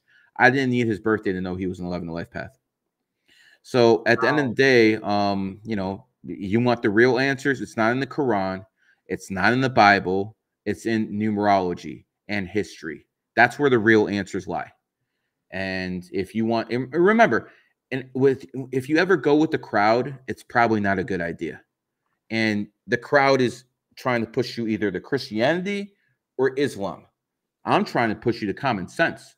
I'm trying to push you to logic. I'm trying to push you to what is God's actual language, which is in numbers. Right. That's how computers talk. They talk in binary, and that's honestly how humans should talk, at least on a level where if you want to get closer to the prime creator, that's what you have to understand. You know, it's numerology that brought me closer to to understand there actually is a prime creator. Yeah. You know, before then I was like, whatever with all this shit. But once I started understanding how numerology and astrology works, I'm like, okay, there definitely is a grand architect, because this is too advanced for a human being to create this stuff. You know, I'm a genius that, you know, decoded it, but to actually create this system, whoa, that's Yeah. a genius that no human has a mind for. Yeah. Absolutely none. Yeah. So once you understand that, you understand that's a grand architect. And, you know, another distinction between Christianity and Islam is I've never seen a Muslim tell me that he talks to God. I've never seen a Muslim that says God talks to him. They all say they have a relationship, but they never say, I'm God's chosen one. I've never seen a Muslim to say, I'm God's chosen one. Brother, I've seen about 100 Christians this year tell me they have a direct relationship with God and they're God's chosen one. And I'm like, what the fuck, bro? You know, here's the thing. If you're God's chosen one, you're not going to be broke. You're not going to be unable to get women. You're not going to be living in your fucking car. Okay? I'm just telling you, if God seriously loves you, he's going to give you something. And, you know, I'm just being real. So a lot of these people who are very poor, it's a cope. They failed at, you know, having a family. They failed at being a good capitalist. They failed at being a fucking man. So at least they have that relationship with God they can cope with, because no one can honestly challenge that. You understand? It's a mental illness that some of these fucking people will fucking think, you know what? No matter what I do, God loves you. No, fuck you. Put in the fucking work. God does not love you. He wants you to fucking put in work. And most of these people think if they just they're going to be given money, they're going to be, you know, have a family and a woman. Get the fuck out of here, man. You actually have to work on yourself and put in work. You know, it's like numerology. If someone's a 28, yeah, they'll probably have more money than most people, even if they are lazy. But if they want to reach the Bill Gates, the Elon Musk, they're going to have to put in mad work. You have to work in this goddamn world, man. And that's what, you know, the kids of your generation don't get. You know, you have to put in actual work. And by the time you're my age, brother, it's gonna be real. Because right now, you have opportunity to become rich quickly. You know, that's not going to exist next decade. This is the decade, because what people don't understand is 100 years ago, we had the roaring 20s. In the 1921, 22, 23, 1924, all the way to 1929 when everything collapsed. It was the roaring 20s. People were making money so quickly. And now we have kids who are literal millionaires. I gave readings to 2 kids today who are 20, 21 years old. They're crypto fucking millionaires. That wasn't possible when I was that age. It is now, but that's only possible for a short. And when that loophole closes, it's either going to be rich or poor, not too much middle class, because the robots are replacing the poor people. First, as an American, you have to understand that they want to replace you with immigrants, because they have to pay the immigrants a lot less than they have to pay you. Second, they're going to replace the immigrants with the robots. That's going to be real fun. That's why, you know, Elon Musk is a fucking piece of shit. He is literally going to kill off millions of fucking jobs. And when he does that, he's going to force the world into socialism, because if people don't have jobs, they're still going to need food. And if you don't want them to riot, you're going to have to give them something. So that's how socialism starts. Yeah. It's a very, very slick plan they have. I see. I was about to ask you another question, but I see we have super chats coming in. There's something I really want to ask you about. We should probably get to these first. This one's only for $20. I don't know if you still want to. Oh no, he already paid. This is the same guy who paid $9.99, and then he sent an extra. All right. Oh, okay. Okay. So, but you know what, dude? You're still $5 short. Maybe you can't fucking do math, motherfucker. $19.99 and $9.99 is not $35. So you're trying to shortchange my dude over here. You better send that extra $5.02, and then we can have a fucking conversation. Until then, brother, I ain't a fucking cheap whore. Sorry. Oh my god, you're making me bread this stream, Gary. I appreciate you. Here's a 35 right here. Hey Gary, big supporter. Can you read? And then No doubt, no doubt. So we have people born on the 25th are intellectuals. So when it comes down to you, your drug of choice is knowledge. You want to know as much as fucking possible. That is what basically people with 7 energy is all about. Sevens have something I call intellectual integrity. Like you don't believe in numerology and astrology, but if you're given proof something works, you're turn on a fucking dime. That's what I call intellectual integrity, and 7s have them. So again, one of the key notes about 7s, they hate stupid people. Oh my God. So like, for instance, it's going to be difficult for you to hold conversations with people because most of the people around you are going to be lower IQ. And that's true of all people who have 7 energy. It's difficult for them to talk because most of these people are fucking dumb as fuck. And by the way, if you're a woman, if you're born on the 7th, 16th, 25th, guess what? You're smart too. I always told people one of the things that got me into numerology is I don't respect women's intelligence. I just don't. And, it is what it is with your mother. She gets disappointed. Sorry, hon. But at the end of the day, one of the things that got me in numerology is I started noticing the women born in the 7th, 16th, 25th are really smart. I'm like, what the fuck is this? So, then I started understanding that numerology supersedes gender and race. Yeah, brother. For all the KKK racists out there, the brothers born on the 7th, 16th, 25th gonna run circles around you. I don't give a fuck how that makes you feel because it's true. See, I'm what they call a true terrorist, and so is my boy over here, Donald Trump. And no matter what you do, I don't give a fuck if you believe in numerology after this, if you believe in more red pill shit after this. I don't care. Vote for him. That's all I fucking care about. I don't need your money. I don't need your support. Vote for fucking Donald Trump. If you can do it 3-4 times, go fucking ahead. I don't give a fuck. Democrats cheat. So can fucking we. See, that's the difference between me and all these other conservatives. Oh, we're conservatives, and I will fight to death for your right to say whatever you want. Fuck that. I'll suspend your ass too. Okay, I'm not going to make any grievances about this. Once I get in a position where I can do it, Nick Fuentes is gone. Once I get in the position to do it, they're all gone. Okay? Because I don't believe cancers have a right to have free speech. You want to talk shit about Israel? Go ahead. You want to talk shit about Zionists and Israelis? Go ahead. But once you start saying Jew, Jew, Jew, and you start fucking getting people, and your only mission in life is to get people to hate Jews, guess what? Now you become part of the problem because the Zionists always want a scapegoat.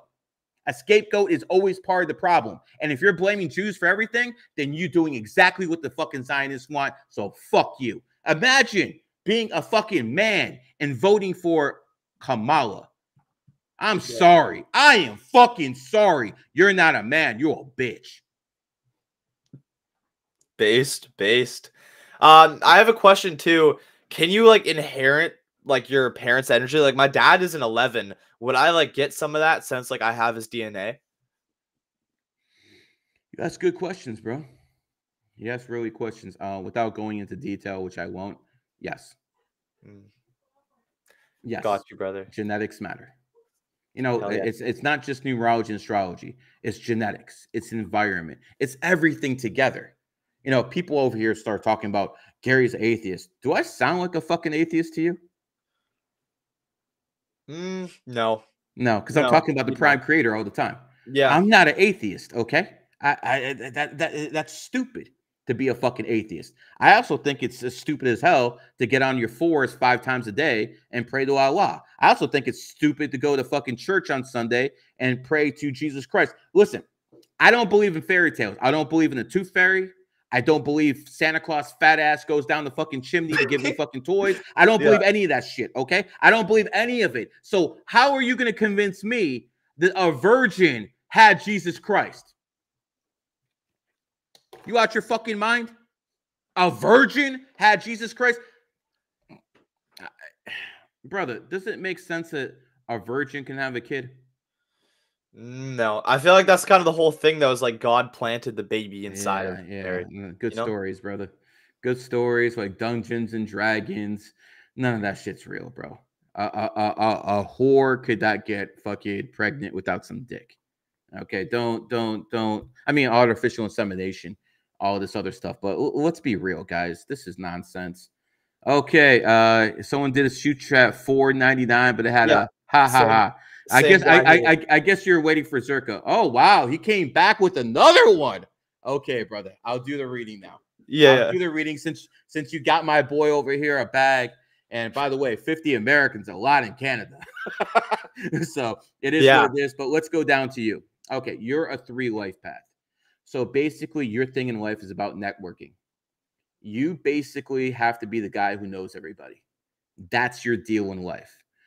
Quite frankly, you should be very charismatic. You should be a good-looking dude or a woman. I don't know what the fuck you are, so I'm assuming you're a guy listening to him. But here's the thing. You have charisma, but you have to watch for your emotions. All of that matters. As a person, I think you're always going to look young. As a person, I believe that everyone's going to consider you their friend. You can consider people acquaintances. That's how it's always going to work in your life. You're very adaptive, but you have an addictive personality. 2027, lights out. Kick their ass, brother. That's going to be your year. It is what it is. Got you. I heard also somewhere like people born on the 14th are also like really crazy at networking. And I mean, if you look at me, I've done a podcast with Sneeko, Sonny, like all these people. So I don't know. I already said, bro, I'm not here unless Sonny fucking tells me, yo, go on this kid's podcast. I mean, you tried to get me on before without Sonny. I don't know who the fuck you are. I know. I usually tell people no. But I mean, hell, if you went through all my boys, then why the fuck not? Yeah. So it is what it is. I mean, honestly, it's a testament to your networking ability to actually get me on here. Because I mean, you try to get me on by yourself, it wouldn't work. Right. So and that shows you what networking does. It's not what you know, it's who you know. I know all this numerology. You think I'm the only numerologist in the world? No, I'm the only one with a mouthpiece. It's how you talk. Can you be articulate? Can you be funny? And you got to be funny sometimes. That's why I talk the way I do. Right. And you're a 33, so makes sense. Trump. See, I even got lights up. Yes, sir. Let's see. What is the worst day to be born on? This is BS. 19th. A lot of people born on 19th have they get sick, right? Yeah, a lot of people born on 19th. That's why it was called COVID-19. They're smart. Right. That's why the worst amendment in the U.S. history is the 19th Amendment. Women's right to vote. It's all there. Yeah, the 19th Amendment. Yeah. And I keep telling people the 19th Amendment did a lot more damage than COVID-19 ever did. Brother. Also, I'm curious about 22s as well, like Master Builder. I've also heard that they could be like Master Destroyers. Look at Fousey's dumbass. Yeah. Fousey was the biggest guy on YouTube, and now the guy just crashes out every fucking stream. Yeah. So, 22 is a Master Builder, Master Destroyer. Yeah. So, I mean, Fousey's the perfect fucking example of this, man. He was on top of the world, then he started doing drugs. And by the way, listen. This is the difference between Sneeko and Sonny and a guy like Fousey. They all claim to be Muslims, but if I talk shit about the LGBT to Sneeko, he's not gonna get mad. If I talk to this shit about the LGBT to Sonny, he's not gonna get mad. Say something negative about the LGBT to the so-called Muslim Fousey, he'll spaz out on you. This is not a real fucking Muslim. If you're on your knees with your mouth open, you're not a real Muslim. And I'm not even Muslim, and Fousey fucking is offensive to me. Fousey needs to get fucking smacked. He needs someone to smack his ass, to put some fucking common sense, because this is nonsense. How are you promoting Islam and you're over there, with your mouth open? It's just disgusting behavior, and this guy needs to be fucking off social media for his own fucking good. Yeah. Do you think he's on drugs too? Like I've seen he's like losing Do I think? Is that a fucking joke or something? Fousey's definitely on fucking drugs. He's probably popping pills, most likely, because people who spaz out like that, he's probably vaccinated too. Thoroughly, probably. What you're gonna notice about vaccinated people, like Zherka. Zherka fucking is bipolar with people. Sometimes he's cool, sometimes he's not. That's what you're gonna expect out of vaccinated people. You know, it is what it is. But nowadays, like basically everybody's vaccinated. Like I ain't vaccinated. My group ain't vaccinated. No, sir. You know, the best thing about my family is when my dad passed, I became the head of the family. And when I told my mom, you're not getting vaccinated, that was the end of the conversation. I didn't have to tell my woman not to get vaccinated. She already knew not to trust the government. You know, my kids, I had Mark Cuban emailing me in 2022 telling me I'm a bad father because I didn't get my kids vaccinated. Wow, really? Yeah, 100%. Mark Cuban. Hey, Mark, you find it funny that Camilla's campaign told you to shut the fuck up and stop talking? I'm trying to get Cuban to debate Andrew Tate. I'm trying to get Cuban to debate, Myron. He won't do it. He won't do it. He will not do it. Wouldn't you watch a Mark Cuban Andrew Tate debate? Oh, for sure. No, everyone will watch that. Mark, stop being a fucking dumbass. Go do a debate. Let me set it up. I'll fucking set it up. I know you won't go on with me because I'll fucking destroy you. We already know that. You want no piece of me. Go on with Andrew. You get some fucking clout. He's one of the biggest guys on Twitter. And you can fucking debate Trump and Kamala Harris. But he doesn't have the balls to do it. Because in actuality, he's a coward. You know, and one thing Mark, you know, and again, Mark's done me some favors in life. I've done him some favors in life. I don't think he's a bad guy. As a matter of fact, I think he'd be a better owner of Twitter than actually Elon Musk, in my opinion. But, you know, and I would actually support his attempt to actually buy Twitter. Really? 100%. But at the end of the day, his politics are so fucking off. But what do you expect? He's vaccinated with his boosters. So it is what it is. Gary, this is somebody here born on the 28th, but they only sent $2. How can you explain that? People born on the 28th are cheap. How do you think they get rich? Yeah, not even Zherka would do that for $1.99. So you're out of luck, bro. Not even Zherka. Nah. And I will say, like, I know we've been talking crap about Zherka. I like the guy. Like, he was really nice to me in our interview. So yeah, he's a funny guy too. But he's probably one of the funniest guys on earth. But when you did that podcast with Sonny, you know, he started commenting all over that podcast, just going after Sonny. So I'm not just going to let someone go after my boy like that. So Sneeko, I mean, listen, I told Zherka many times, I'm not Sneeko. You come after me, I'm going to come after you. And, you know, I think I've still been kind of nice to him, trying to send him some business and shit. Dating IQ. We got another 35 here. Says, sup, guys? Great stream. Gary, please give me a reading. New fan here. You again, same thing as last time. Same thing as last time. We have a 5 life path tiger. 5 life path tiger. Same as last time. So fast. So, bro, this is what I do. So when it comes down to it, it's the same advice. Watch out for these fucking hoes. Now, the difference with you is you get bored so quickly in life. And only you're going to understand this. You have to have a wide variety of interests. Because if you have only one, you're going to fail. You have to be like a juggler. You have to have 2, 3 things. Not like him over here who wants to be a podcaster and that's what he's going to focus on and that's what he's going to be great at. You have to do a wide variety team. 2, 3 things that you're really good at. You got to be a jack of all trades. Yeah, I know who Billy Carson is. I'll probably do a stream with him next year. Good stuff. Thank you very much for that, Dono. Also, I'm making you money. Yeah, you are, dude. By the way, has anyone made you money on this stream before with you? Yeah, I made some money with Zherka. Some other people too. How much money you make with Zherka? Be honest. $5 donations? Like 100 some. All right, we're way past that already. Yeah, this is all US too. Zherka's always going to be a second. Again, Zherka's always going to be in second place, man. But it is what it is. Listen, all jokes aside, love Zherka, just teasing his ass. But you know, he wants to throw a couple punches at me. I'll do the same thing with him. You don't see me doing this to Sonny. You don't see me doing this to Sneeko. You don't see me doing this to anyone. You know, I'll throw a couple jabs at Tate, obviously, but it is what it is. And remember, when you have a hostile guest to people that put you on, your job is to defend them. Yeah. And that's what you've done. So, you know, testament to you as a talk show host. Awesome. Thank you, brother.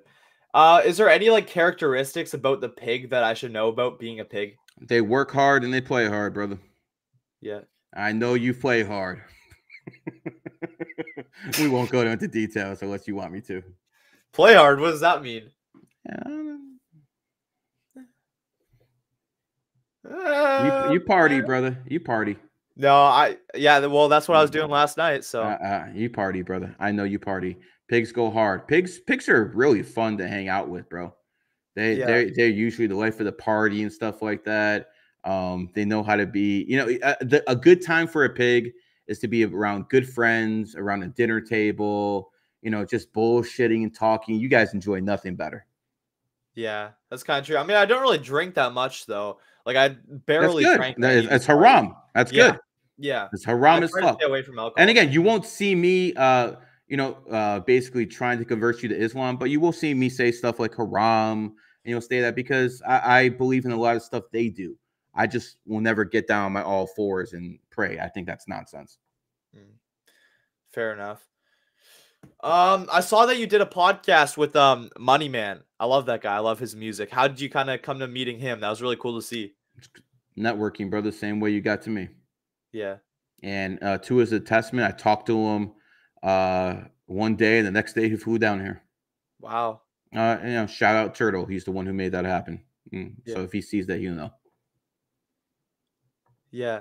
No, I'd love to speak to him. I just love his music. The reason I like his music is it actually talks about getting money. Like it talks about having motion. He's an 8 life path. Of course, it talks about making money. Yeah, I mean his name's Money Man. Yeah. I mean he started selling his shit on the 28th. He gave me credit, unlike a lot of other rappers who use my shit.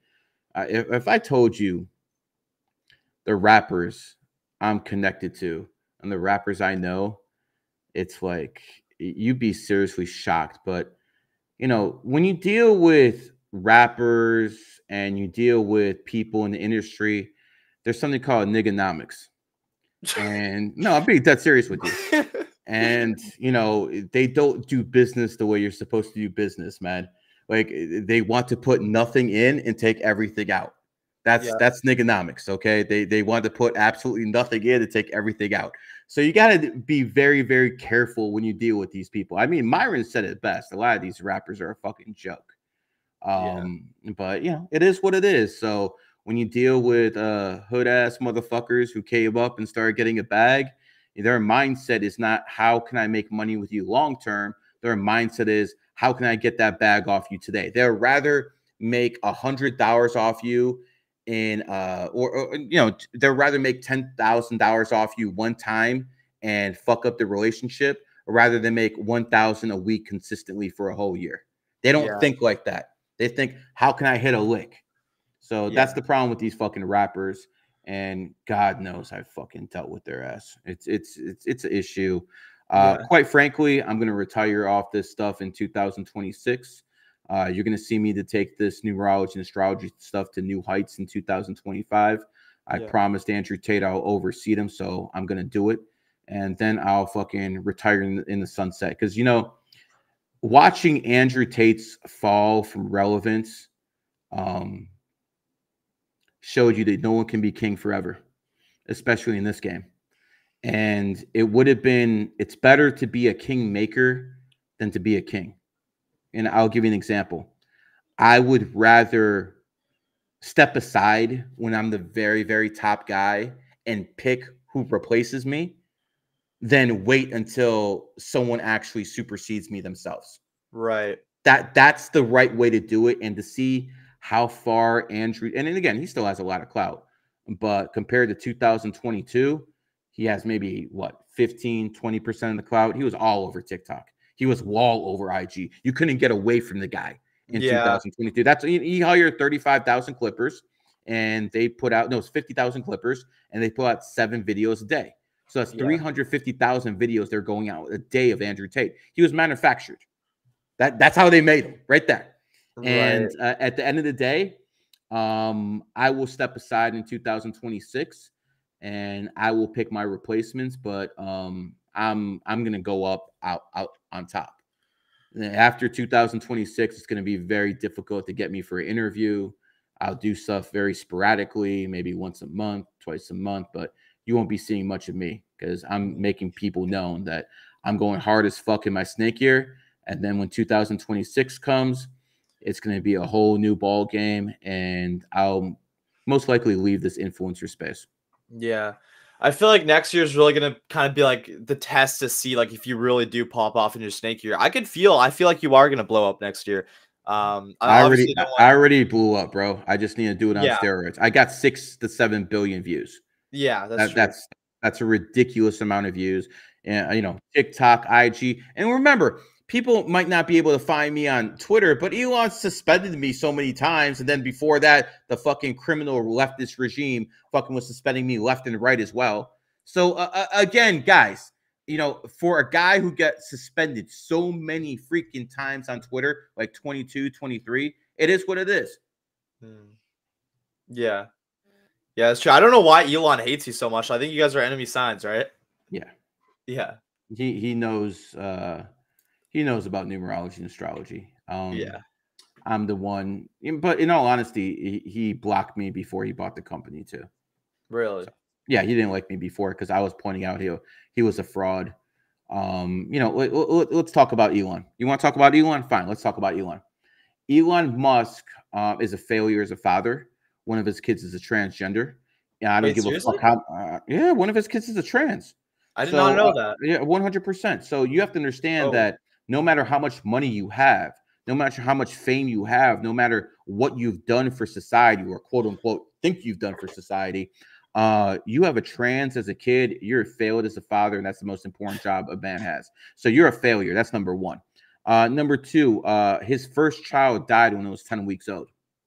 In 2002, his first kid died. Now, most people would say that's a tragic event. And again, I believe it's a tragic event too. But you look at Joe Biden, his kids died. He's the president of the United States. You look at Elon Musk, his kid died. He's the richest man in the world, or quote unquote, the richest man on paper. Obviously, the Rothschilds and the Saudis have more. Putin has more. But at the end of the day, did those kids die by accident, or were they child sacrifices? So he could actually make money. Elon Musk has been with 5 or 4 different wives. This is not something I respect. I do not respect this type of behavior. I do not respect behavior of having fucking 5, 6 different fucking kids with 4 or 5 different women. That's reprehensible behavior. You're not a conservative. You just thought you can sell more Teslas to conservatives. That's all it comes down to. I don't believe this man. He's a fraud. He's always been. He's for a carbon tax. That's not conservative. He's for a universal wage. That's not conservative. This is not a conservative man. It's just the fact that the pendulum has swung so far to the fucking left. He looks like he's a conservative. 10 years ago, he's a far left liberal. That's how much shit is fucked up now. Yeah, that's how far it swung for sure. My mom has a question for you. She asked if you know who Dax is, the rapper Dax. Yeah, $35, Mom. Cough it up. Hey, Mom, 35. Let's go. And it can't be Canadian either. That shit's worthless. It can't be Canadian. So 35 US. 35 Canadian is like what? 20 US? Yeah. What if I just ask you the question then? It's fine. Go ahead. I was just joking. Yeah. She wants to know if I know who Dax is. Yeah, the rapper. No. No. Okay. I met him in Victoria. He's a good guy. Well, I don't know him, but I'm trying to get him on the podcast too. He's like an inspirational rapper. Like he's like a non-degenerate rapper. So that's why I respect brother. All you gotta do is flex the fact that you had Sneeko on, you had Zherka on, you had me on. You flex that to most people. Like, wait a second, these guys did something. Then that's what you have to flex. Who you've had on before. Yeah, that's what gets people interested. Because I wouldn't be on here if you didn't have Sneeko, Sonny, Zherka. I wouldn't be on here. I'm real, bro. I'm not gonna lie to you like everyone else. Okay, you know why? Because I don't fear anyone. I already have my bag. I already have my money. I had 10.2 million impressions on just one of my IG accounts for a month. That's more than these fucking OnlyFans whores have. So again, I don't need the clout chase, guys. I already have it. And the difference is most of these people who have clout with brokies. I got clout with rich people. Big difference. Right. No, that's facts. How often do you get recognized, like when you're just like walking on the streets? Vegas all the time, Miami casinos quite often. Yeah. I go out with my families and people go up to me. I mean, the funniest part was when me, Fresh, and Sneeko went off to from Miami to Vegas, and we got off the plane. Someone recognized me and Sneeko, and I was. They were like, "Well, can I have a picture with you?" And then I want one with GG33. I'm like, "Nah, you can only have a picture with one of us." And he picked me, and I'm like, "Sneeko, take the picture." Whoa. Whoa. But no, I'm not like Sneeko gets recognized more than me. Yeah. But internationally, I'll get recognized more than any of these guys because a lot of my clout is internationally, where most of these guys are just in the US. Like, not many people know who Zherka is outside the United States. People know who Sneeko is because of, Islam and stuff like that, but they're not recognized. People know me in Bahrain. People know me in Saudi Arabia. People know me in Nepal, Russia, Japan. Everyone knows what GG33 is if you're into numerology. That's the whole point. I am the Michael Jordan of my game. And that's not being cocky. That's just being truthful. I'm the Michael Jordan of my freaking game. And, it is what it is. Am I the biggest guy in the world? No. But ask yourself this. Who else could have made numerology mainstream?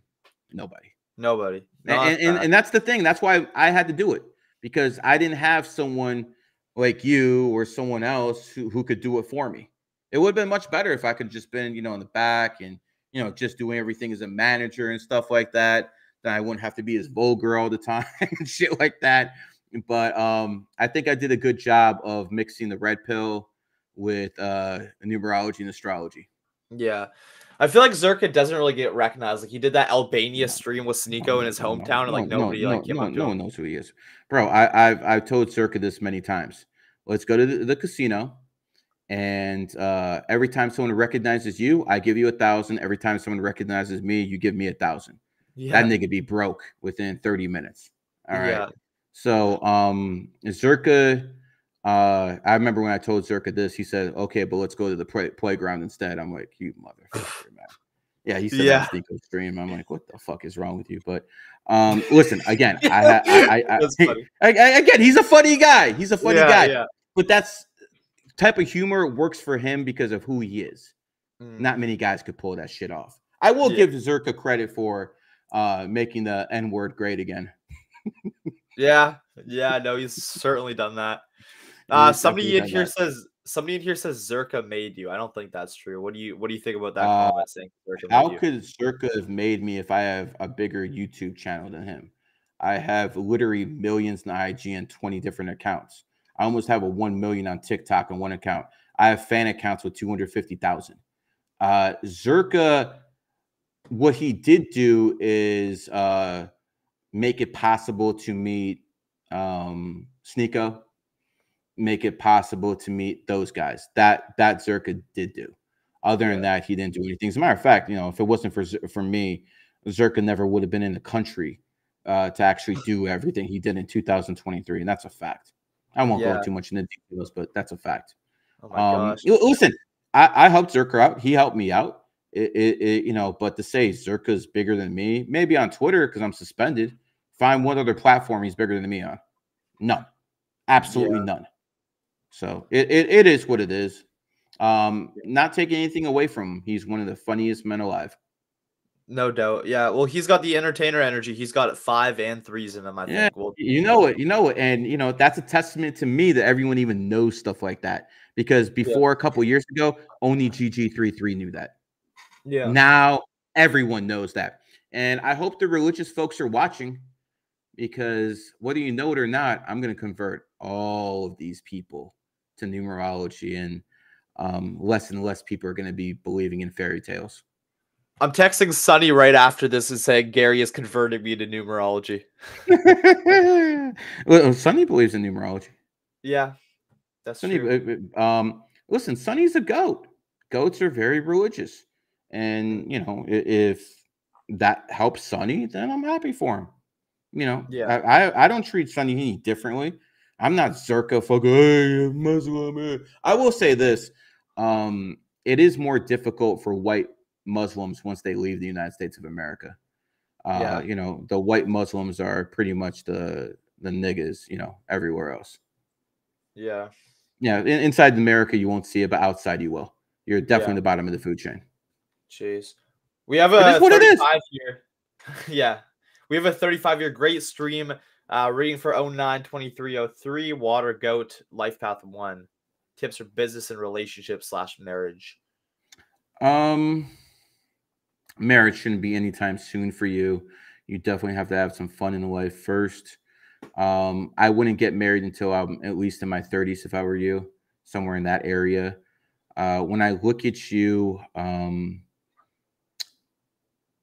you're stubborn as hell and you learn things the hard way. Stay away from fucking alcohol. But I'm going to give you the same advice I give every single one who has that 5 energy. Watch these hoes. Because what's that football player for the Browns? Deshaun Watson.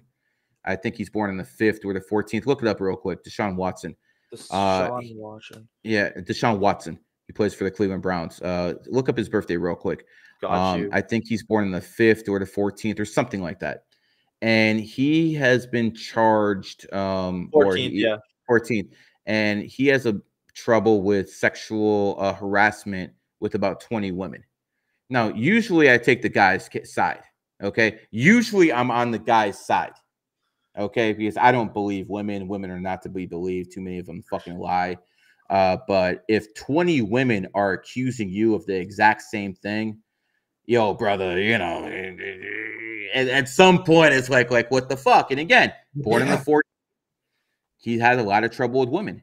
That's his downfall. So that's the same thing for, you know, people born. And to Zherka's credit, everyone thinks he sleeps with these hoes. He stayed in my content house for a long time. He does not sleep with all these hoes. As a matter of fact, the only hoe I saw him sleep with was a dime piece. So he's not sleeping with these bitches like all these other people think he is. Yeah, fair. To his credit. I have a question for you too. A lot of the times I'm doing these podcasts, I see like little like orbs floating in the background. Like, do you know what that is? It could be like spirits or something. Like all of my most viral podcasts, I swear I see an orb and then it just goes viral. Like, what do you think about that? Energy, brother. Energy that you can decipher because you're a 33. It's like you can see a little bit of an aura. Most people can't. Stay away from alcohol. It'll keep getting stronger and stronger. Do not drink, kid. I'm being dead. If you want to smoke some weed, whatever. Do not drink. Because when you drink, think of your body as it has a force field. Okay. Yeah. And this force field is to protect you against jinn and demons and bad spirits. The Quran talks about this. And basically, when you drink alcohol, you have holes in your shield. And these demons can get in there. That's why fucking alcohol has turned so many good fucking virgins into fucking whores. Yeah. They're not themselves anymore. So again, and that's the advice to you. And it sounds like I'm a Muslim telling you not to drink and don't eat pork and stuff like that. I'm just telling you that stuff as a numerologist, in all honesty. Yeah. That's so crazy, though, that I could actually see that. Like, on my interview with Jordan Peterson's wife, the one that went super duper viral for me, I literally saw orbs in the background of her screen and the background of my screen. And then, what do you know? That video does like 500,000 views. Jordan Peterson, another fake-ass alpha. I would have loved to see I would have paid money to see the look on Jordan Peterson's face after he found out his daughter was ran through by Andrew Tate. I would have paid to see that, bro. Because, I mean, he used to be the biggest Andrew Tate fan. And then when he found out that, his daughter went over there to meet him and, at least she's not, saying he raped her. At least she's not saying that shit. But after he found out his daughter slept with Andrew, he turned very, very anti-Andrew. Yeah. And, Jordan Peterson's a 9 life pass, so he's definitely a drug addict. A lot of these 9s tend to be fucking drug addicts and shit like that. I consider Jordan Peterson a loser. Okay. I know he's a Canadian fucking hero for you guys, and he's supposed to be some kind of conservative. Bro, he can't even keep his fucking women in check. He can't keep his wife in check or ex-wife, whatever the fuck she is. He can't keep his daughter in check. What type of fucking man are you? You can't keep your woman in check in your life, man. Beta male, bitch.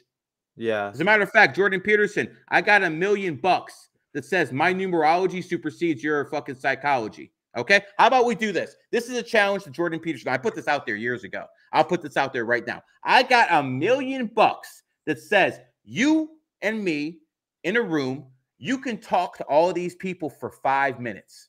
You can talk to every single one of them for 5 minutes, do a psychological analysis on them in 5 minutes. I will be blindfolded, motherfucker. I won't see anything. All I need is their fucking birthdays. And then you will fucking read them and I will read them. You do it based off your psychology. I'll do it based off my numerology. And they will say who is more accurate. Again, motherfucker, I'll be blindfolded. I just need their birthdays. I will smoke you. And people know this is true because do you know how many psychologists are my students? All of these psychologists who are my students who give their advice to their clients based off numerology and astrology. It's based off what I'm teaching them, not what's in the psychology books. And they do it off of numerology. All the time, bro. Oh, my God. Oh, numerology is psychology on steroids. It's actually psychology on steroids. Okay? And you know, that's why I keep telling these people, man. You know, and Jordan, if you want to make it 2 million, cool. If you honestly want to make it 10 million, I don't have 10 million, but I'll reach out to someone who does, and they'll fucking put in the escrow account within fucking 2 days. So if you want to do this, let's do this. And by the way, think of all the clout you get for taking out the #1 numerologist in the world. People know who the fuck I am, bro. Yeah. We got Sonny in the chat. How's it going, brother? Show it to you. Hey, Sonny made this happen, so shout out to Sonny. Dude, Sonny, I swear Sonny's one of the realest people in this industry. I can't lie. One of the realest. He's definitely the realest person that I've spoke to in here. Most people in this industry are fake. You know, they're only in here for clout.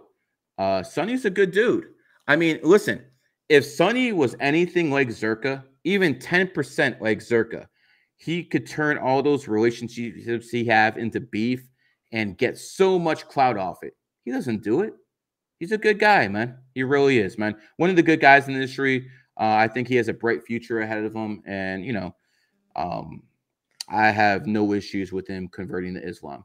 Yeah. But I will say this, that content's going to have to change up a little bit after 2024 ends because that religious stuff ain't going to be worky as well. And this is stuff that, you know, many people. Yeah.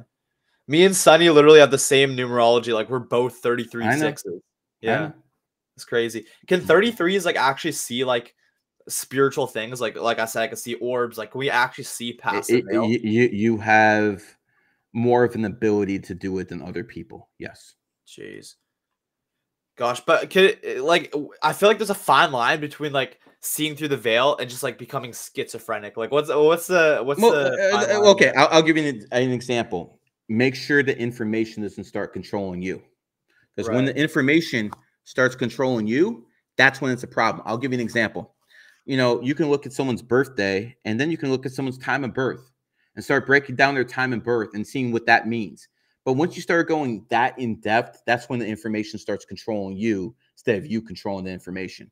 So, you know, there's a fine line to this stuff. I don't worship anything. People think I worship numbers. I worship shit, bro. Only thing I worship is my woman's body. Yeah. Base, brother. Let's see if there's any like things I missed. Okay, is Halloween evil? My kids ain't wearing no fucking mask. Listen, all these fucking fake Christians and Muslims going on Halloween and going out there and fucking saying trick or treat. How are you Christians and Muslims celebrating a fucking pagan holiday? Are you out your fucking mind? Are you that strung up for money that you can't go to the fucking CVS and grocery store and be like, yo, kid, here's 20 bucks. Pick out the candies you want. We're done. You're going to take the chance that you're going to run into some sicko who's going to fucking put some poison in your kid's candy? These people are fucking sick. They're absolutely sick. I don't let my kids go trick-or-treating. Are you out your fucking mind? See, this is what I'm talking about. I'm not a Christian. I'm not a Muslim, but I don't celebrate fucking pagan holidays. You motherfuckers do. You're fucking frauds. Yeah.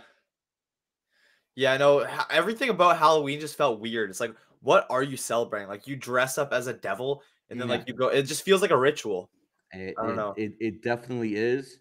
And you know how I told you that worshiping you know, it's like they're siphoning energy from you? Yeah. What do you think they're doing on Halloween?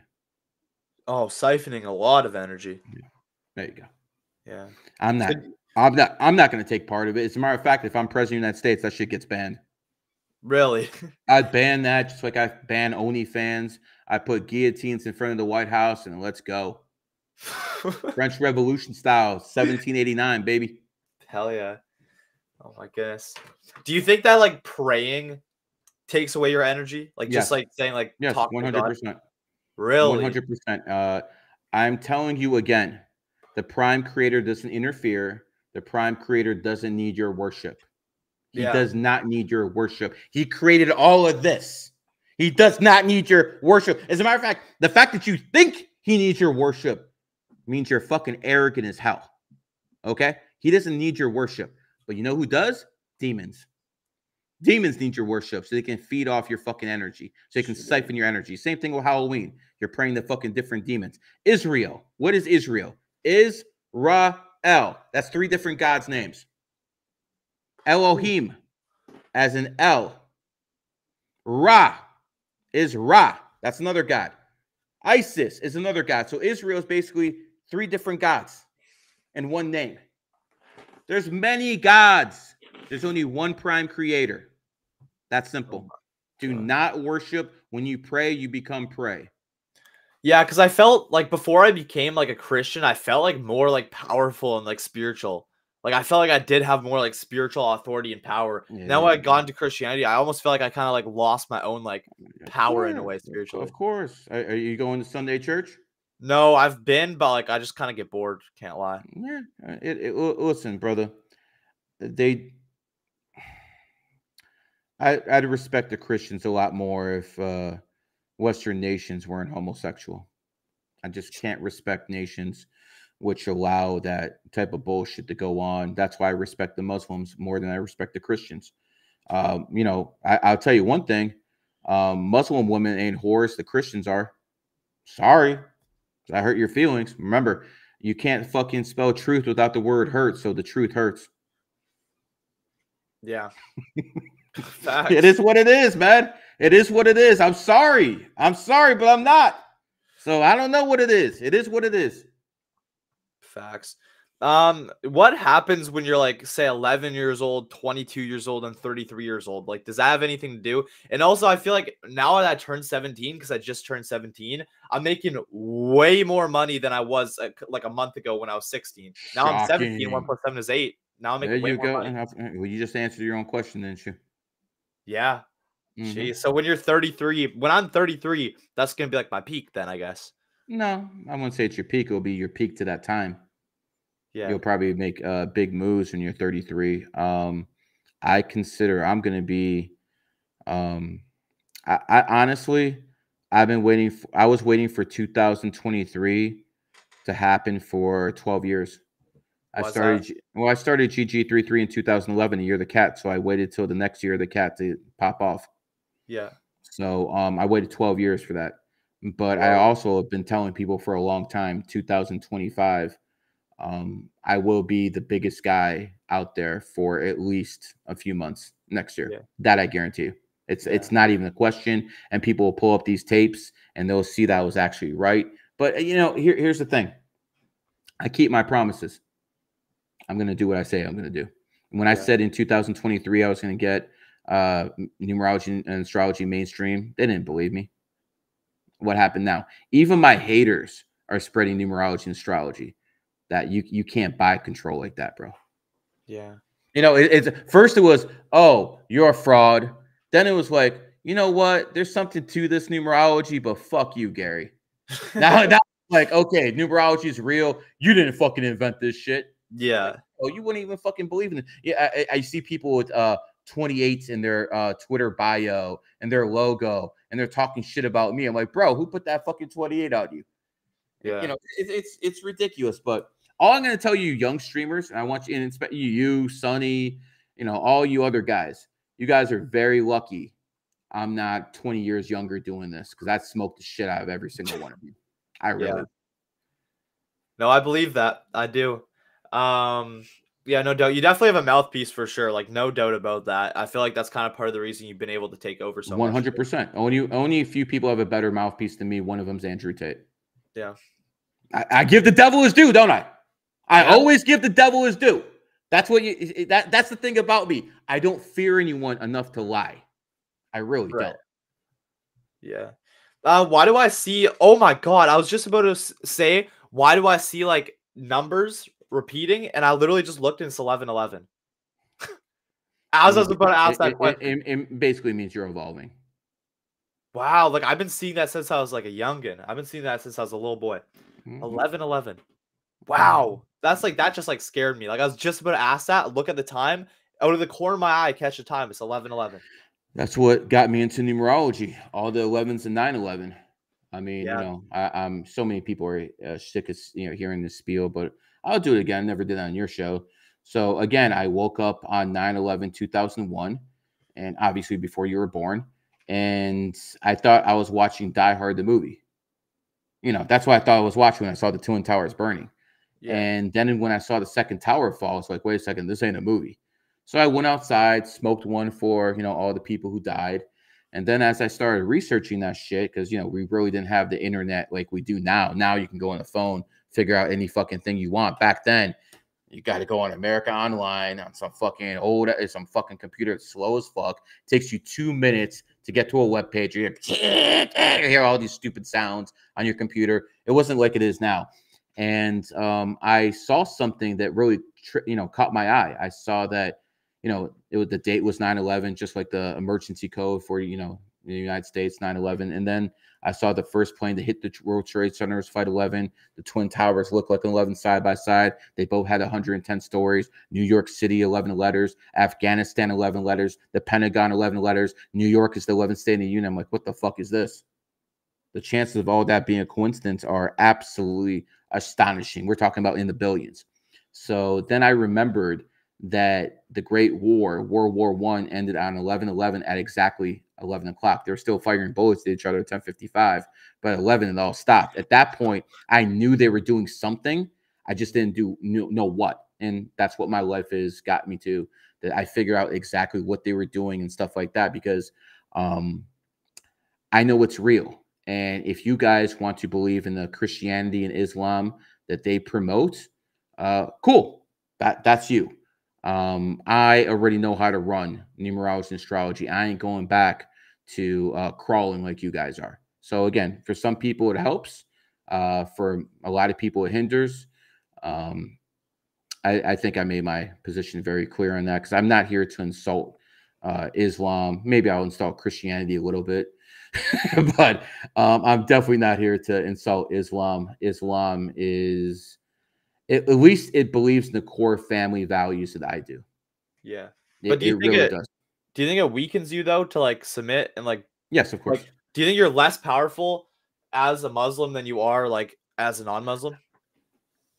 That's a tricky question. Less powerful, because when you're a Muslim, you're part of a collective.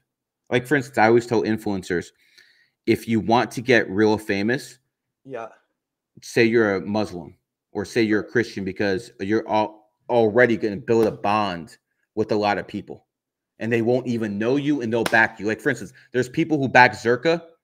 They don't care what Zherka does. He's a Christian. I'm a Christian. That's it. I back him all the way. There's people that back Sneeko because he's a Muslim, and they're a Muslim. So no matter what he does, they're going to back it. So once you become a Christian and Muslim, you join like the biggest cults in the world, and those people will back you blindly. So I think being a Muslim and Christian helps financially. I think spiritually, it puts a glass ceiling on you that you can only go so far. Like, the Muslim can't believe in reincarnation. You got to be a fucking fool not to believe in reincarnation. The Muslim believes that reincarnation is when you go from a womb, from a baby into an adult. From the womb to actually be born, they believe that's reincarnation. That to me is just not sufficient. Right. I know there's old souls. I know there's young souls. Like, you might be a young kid, but you're an old soul because you're a 33. So that you live many lifetimes. So that's one of the issues I have with Islam. They don't really buy into reincarnation. With Christianity, I mean, I just don't believe they're fairy tales. I mean, once you start looking at Islam, it's like, okay, Jesus Christ died at 33. And we know the Freemason order goes to 33. The Muslims have 99 beads, but they're all broken up into 3 sections for 33. So again, the numbers are prevalent in every religion, every society. I believe there's 33,000 gods in Buddhism or something like that. It's always there. It's always there. So I am telling you, the people on top of the food chain, this is what they believe. And if you want to have an edge in life, you can pray all you want, man. I ain't gonna give it to you. God doesn't answer your prayers. He just judges you based off your actions, and that's what karma's for. I implore people to put logic over faith, because that's the only way to escape the matrix. Facts. I've been told that I'm like an old soul like my entire life too. Like I've heard that so much, and now it kind of makes more sense. Because numerology makes sense. Yeah, it actually really does. Like I'm not gonna lie. Sonny was telling me about Islam. He was making sense about that too, but it's just so confusing. Like Christians would tell me one thing, Muslims would tell me one thing. It's like it was very confusing. Like I felt my mind getting like kind of cooked. But on this podcast, you're making a lot of sense. Can't lie. I'll tell you this, bro. When it comes down to it, the Muslims and the Christians basically tell you the same thing. You can be a homosexual, you can be a rapist, you can be a murderer, but as long as you accept Jesus Christ or Allah as your Lord and Savior, all that's forgiven. That's nonsense, bro. Karma is not washed just because you get religious. You know, there's a lot of former homosexuals that are hardcore Muslims because they're ashamed of what they did in the past.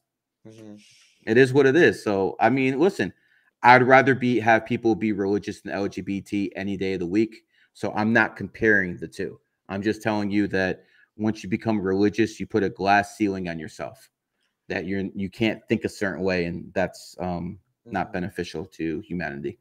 Yeah, I agree. What do you think about all the stories about people saying that they died and then like they saw God or they saw Jesus and they went to heaven or they even went to hell? Like I've listened to a lot of those. How do you know that was a angel you saw and not a demon who was trying to pretend to be an angel? How do you know? That's my biggest trip up about religion. It's like, how do I know that this is actually God? Because I feel like I'm being deceived with this stuff. You don't.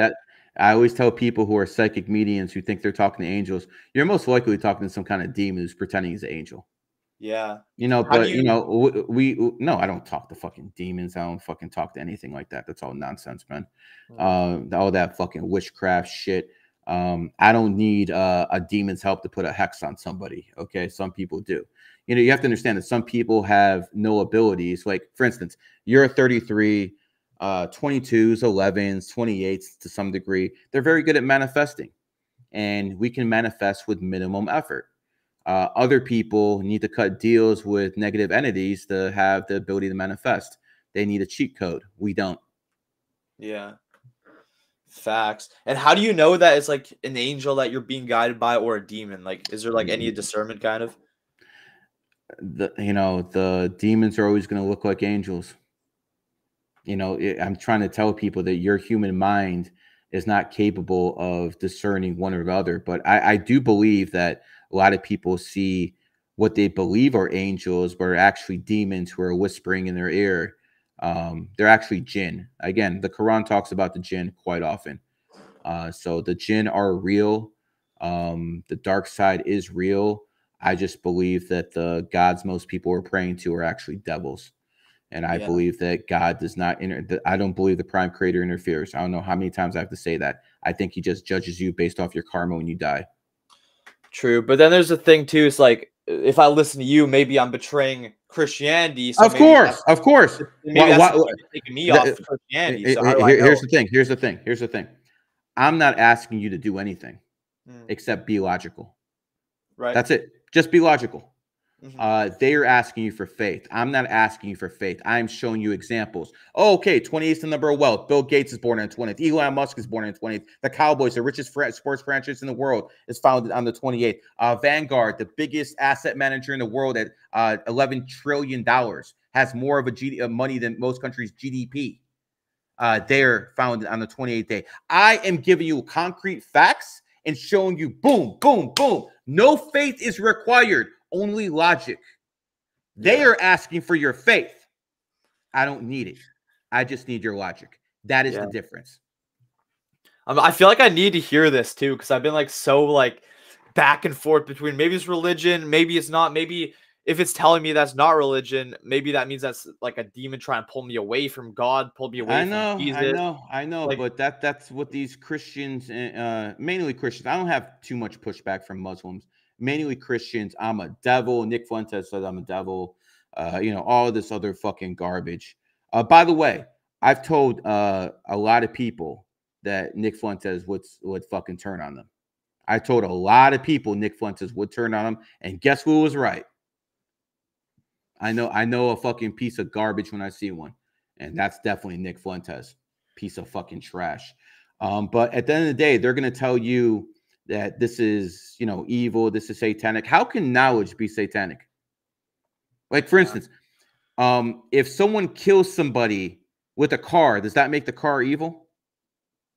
no. No. So if someone does something bad with this knowledge, does that mean the knowledge is evil, or people are using it for evil? They're You gotta using have it, there you go. So again, you know, if I'm the elite and I want to keep this knowledge to myself, I'm gonna write in the fucking Bible that numerology and astrology is satanic too. So less people, you know, fucking believe it. I've had people who are Christians say, like, you know what? I see this stuff is real, but I think it's bad because the Bible says so.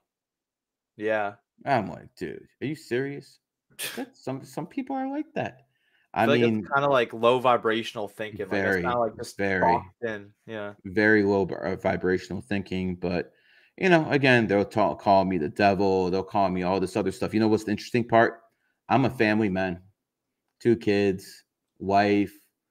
I don't cheat on my wife. Like, you can even ask Zherka. He said I'm the only influencer who he never saw fucking try to fuck around with any of the OnlyFans whores. Everyone else was simping but me. These hoes come up to me and try to give me a hug. I'm like, get the fuck away from me. You know what I'm saying? Like, cool. So they want to, you know, attack me for being a devil, yet I'm the one who's living with godly values. Interesting how that works. I'm the one who's raising kids with a woman. I'm the one who's doing everything right as a family man, but they're calling me the devil. People who have no kids, no wife, nothing but fucking ran through whores, but I'm the one who married a virgin. Who's fucking doing shit right? Me or them? Yeah. Nick Fuentes is a fucking faggot. Okay? No, I'm being dead serious. Have you ever seen him with a woman? Have you ever seen him talk about women? Never. Hardly. As a matter of fact, they probably got pictures of him somewhere and they're fucking forcing him to be against Trump. Yeah. Who knows, man? Hey, did I attack enough people on your stream today? No, keep going. Keep going. Let's see. Get a couple more. I already hit Fousey. Who else am I supposed to You got hit? Zherka. I get Zherka, but I said a lot of nice things about Zherka too. That's true, yeah. You know, so what's that? Oh, XQC. Oh my God. Oh my God, I hate that guy, bro. I hate that guy's voice. Yeah. I literally, his voice is like nails on a fucking chalkboard. Yeah, like and literally, bro. you know, literally, like you know how they say you can look at people's eyes and, you know, look in their soul. I can hear a person's voice and look into their soul. Yeah. And XQC has a very dirty fucking soul, if he even fucking has one. Anyone who watches XQC, you're a beta male. Okay? Yeah, I don't know how he has fans. I have no idea, bro. He has the ugliest life. I hear him, I get mad. I get very angry. Yeah. Yeah, you know, he's a piece of garbage, bro.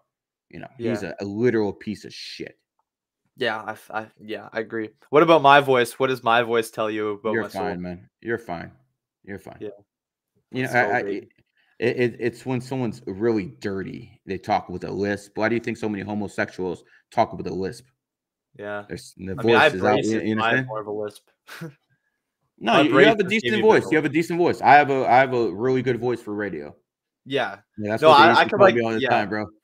They used to tell me I had a radio. They used to tell me I had a radio voice. That was an insult, trying to say I was fucking ugly and shit like that. So it is what it is, man.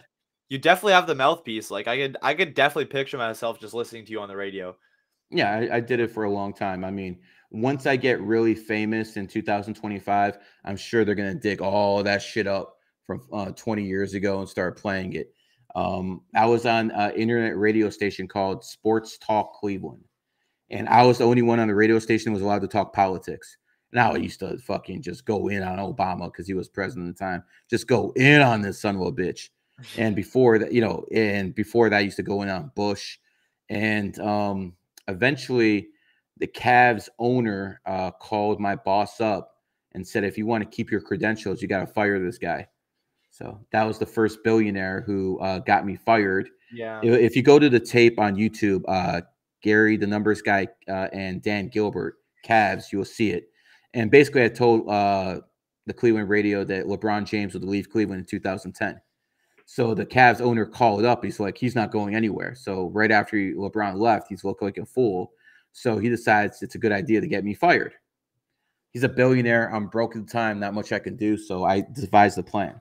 Only a 33 could pull this off. Yeah. And I started going to NBA Summer League. And I got cool with somebody who was working for Andre Iguodala. And Andre Iguodala was with the Denver Nuggets at the time. And in 2013, he was about to get traded to Memphis. I basically convinced my guy who convinced his people for him to go to Golden State because I said there's a kid named Steph Curry and Klay Thompson there. And I think they're going to do great things. And I think you can win titles with him. He went there. He won the NBA title in 2015. And guess who he beat? My Cleveland Cavaliers with the guy who fucking fired me. Oh my God. Got me fired, and I cost that son of a bitch 3 championships. Fuck you, motherfucker. Jeez, bro. Oh my God. I think I have heard you tell that story before, but yeah. They hate to see a brother win, and they hate to see a brother getting things right. They really do. But guess what? Dan Gilbert, fuck you.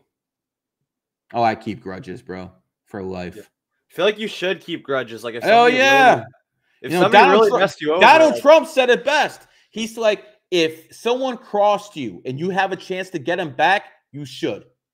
I'm with Donald Trump. Yeah. No, I don't really believe in like forgiving people super duper easy either. Like I've definitely been like a grudge holder throughout my whole life. 100%. And that's another thing I have a problem with Christians. Turn the other cheek. Turn the other cheek against homosexuals. Turn the other cheek against pedophiles. Fucking whores. Now look at your fucking society. Turn the other cheek, motherfuckers. Yeah.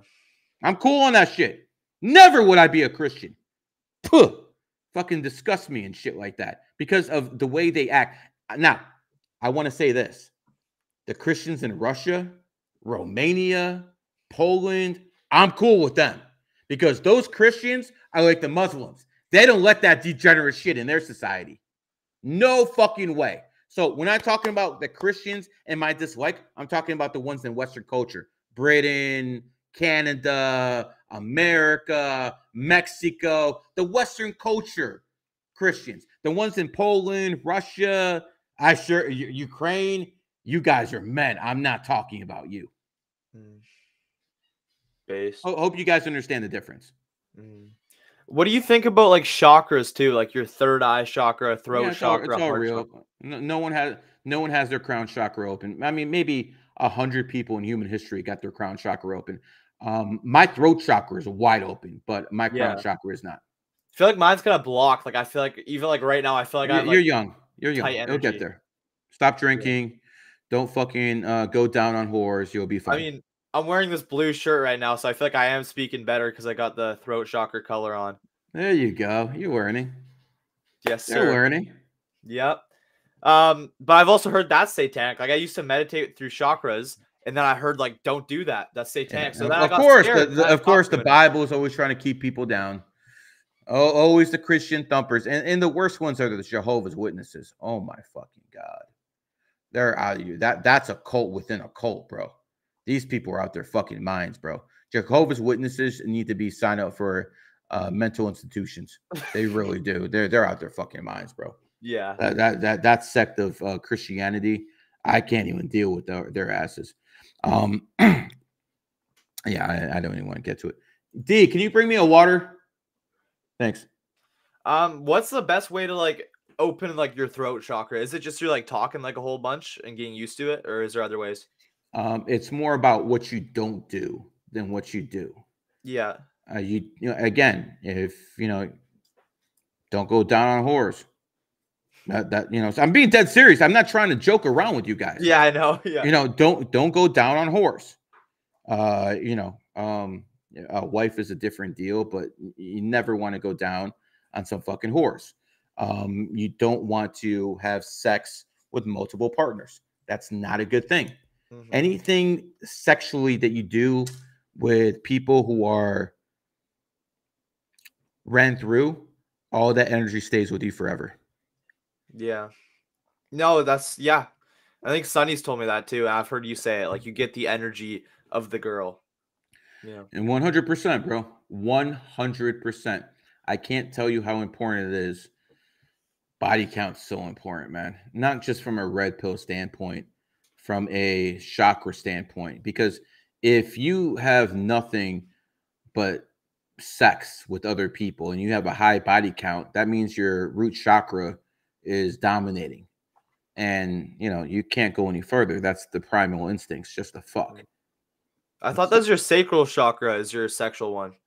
That was sacral, right? Trust me when I tell you it's root chakra. Okay. In mainstream like media, they say I it's know. like I sacral, know what they say in mainstream. Yeah. I also know the root chakra is in San Francisco, and that's why they turned that place gay. So that shit spread all over the world. Why is Again, the root chakra in San Francisco? that's the root chakra of the world. Why is that? That's just its placement. Every you know, the earth has chakras too. The root chakra just happens to be in San Francisco. That's the sexual chakra, and that's why they turned San Francisco gay, because they How do you knew know that? How did you find that out that that's where the root chakra is? Again, the root chakra is red, and there's one tree that grows in San Francisco area in Northern California that doesn't grow too many other places. It's called a redwood. And again, symbolizing that's why those elitists have something called Bohemian Grove. It's right by San Francisco, right by the redwood trees.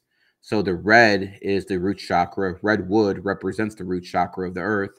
So again, they knew if they turned that place homosexual, it would spread all over the earth, and that's exactly what happened.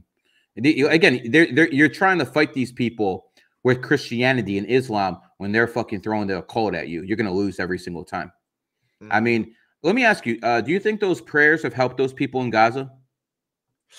It doesn't seem like it doesn't look like it. Now let's go back 100 years. This has been going on before Israel was even founded. The first Jewish settlers came in Israel to Palestine in about 1916, somewhere in that area. So this is about 100 years going on. If God loves the Palestinians people so much, why are they consistently taking L's? Just something, you know, you got to ask these questions, guys. And you know what? As much as my Palestinian friends and my Muslim friends ain't going to like to hearing this, losing wars have consequences. You lost in 1948. You lost in 1967. You lost in 1973. You lost all the intifadas. You can tell me all the moral victories you want. Guess what? You lost. Losing has consequences. If I was a Muslim in Gaza, I'd be more mad at my ancestors for fucking taking L's than I would be at the fucking Zionists who put me in that position.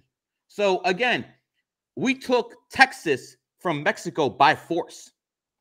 What's going to happen if Mexico says, oh, that's our land and you stole it? Come take it. That's what's going to happen. Might is right at some point. Now, some people could say, well, Israel gets all their weapons from the United States of America. Well, guess what? Before America was a superpower, the Zionists got all their weapons from the UK, which was the superpower. It's always somebody. You understand? That's what a parasite does. Sonny said it best in this video. Who do you think the parasite is he's talking about? He's talking about Zionism. Okay? So at the end of the day, that's a parasite. And a parasite's going to do what a parasite's going to do. But guess what? In America, there's what, 23, 24 million millionaires in America? 24 million millionaires in America. How come the Zionists didn't stop them from getting that bag? How come the Zionists didn't? Because you're not going to change the world. It existed way before you. It's going to exist way after you. All you can do is change your little circle. You understand? You need to stop worrying about Zionism and all this other stuff. You think all this shit that's going on Twitter, all these spaces, we need to get rid of all. You think that's going to have any effect? Wrong. Now they know who the fuck you are. You just made yourself a target. Nice honeypot operation, Elon Musk. Why do you think Elon Musk got a bad Nick Flood test? Now he knows who all the groypers are. Guess what? Yeah. You're fucked next year. Mark my words. You're fucked next year. So again, you guys got set up because you're fucking morons. But again, I'm not defending Zionism here. It's definitely a scourge on the planet. But if it wasn't them, it'd be someone else. Yeah. Okay, if America wasn't running the world, it would be the Chinese, and they'd be way fucking worse. By the way, black people want to go back in chains? Make sure the Chinese become fucking the superpower and America falls off. White people and black people are going to be in fucking chains. They want to call white people the majority race. Bro, we're 8% of society. 8% of society is white. Back before women voted? Is that actually it? 8%? 8%. Back before women voted, it was 30%. Whoa, do you understand so what they did? Now. Do you understand what these women did? They don't have white babies anymore. They're fucking whores. Yeah. Okay. And women are not loyal. It's not in their nature to be loyal. Like, for instance, I married a rooster woman because they're the most loyal. But most women, it's not in their nature to be loyal. How do you know this? Study history. All you got to do is study history. You'll see this. Mm-hmm. In France, right before the Nazis invaded, the most sophisticated, best-looking women were all basically putting out for the French military elite and the French elite. Once the Nazis took over Paris, those same women started sucking Nazi dick. They're not loyal. I keep trying to tell people this. They've never been loyal. Yeah. Okay? This is a fact. Don't believe me. Don't believe the red pillars. Look at history. It will tell you the same thing. You know, one thing you've seen in society the past 20 years, especially in sports, you see a black man commentator and a white woman commentator. You've seen that because they wanted the black man and the white woman to get together. Now, the white man isn't excluded. Guess what? He's being hooked up with the Chinese and the Asian women. Yeah. White men, Asian women, white women, black men. Guess what? White society. Bye-bye. Bye-bye. Bye-bye. And again, they can call me a white supremacist for this all they want. I'm Jewish. So good luck with that bullshit. Okay? Good luck with that bullshit.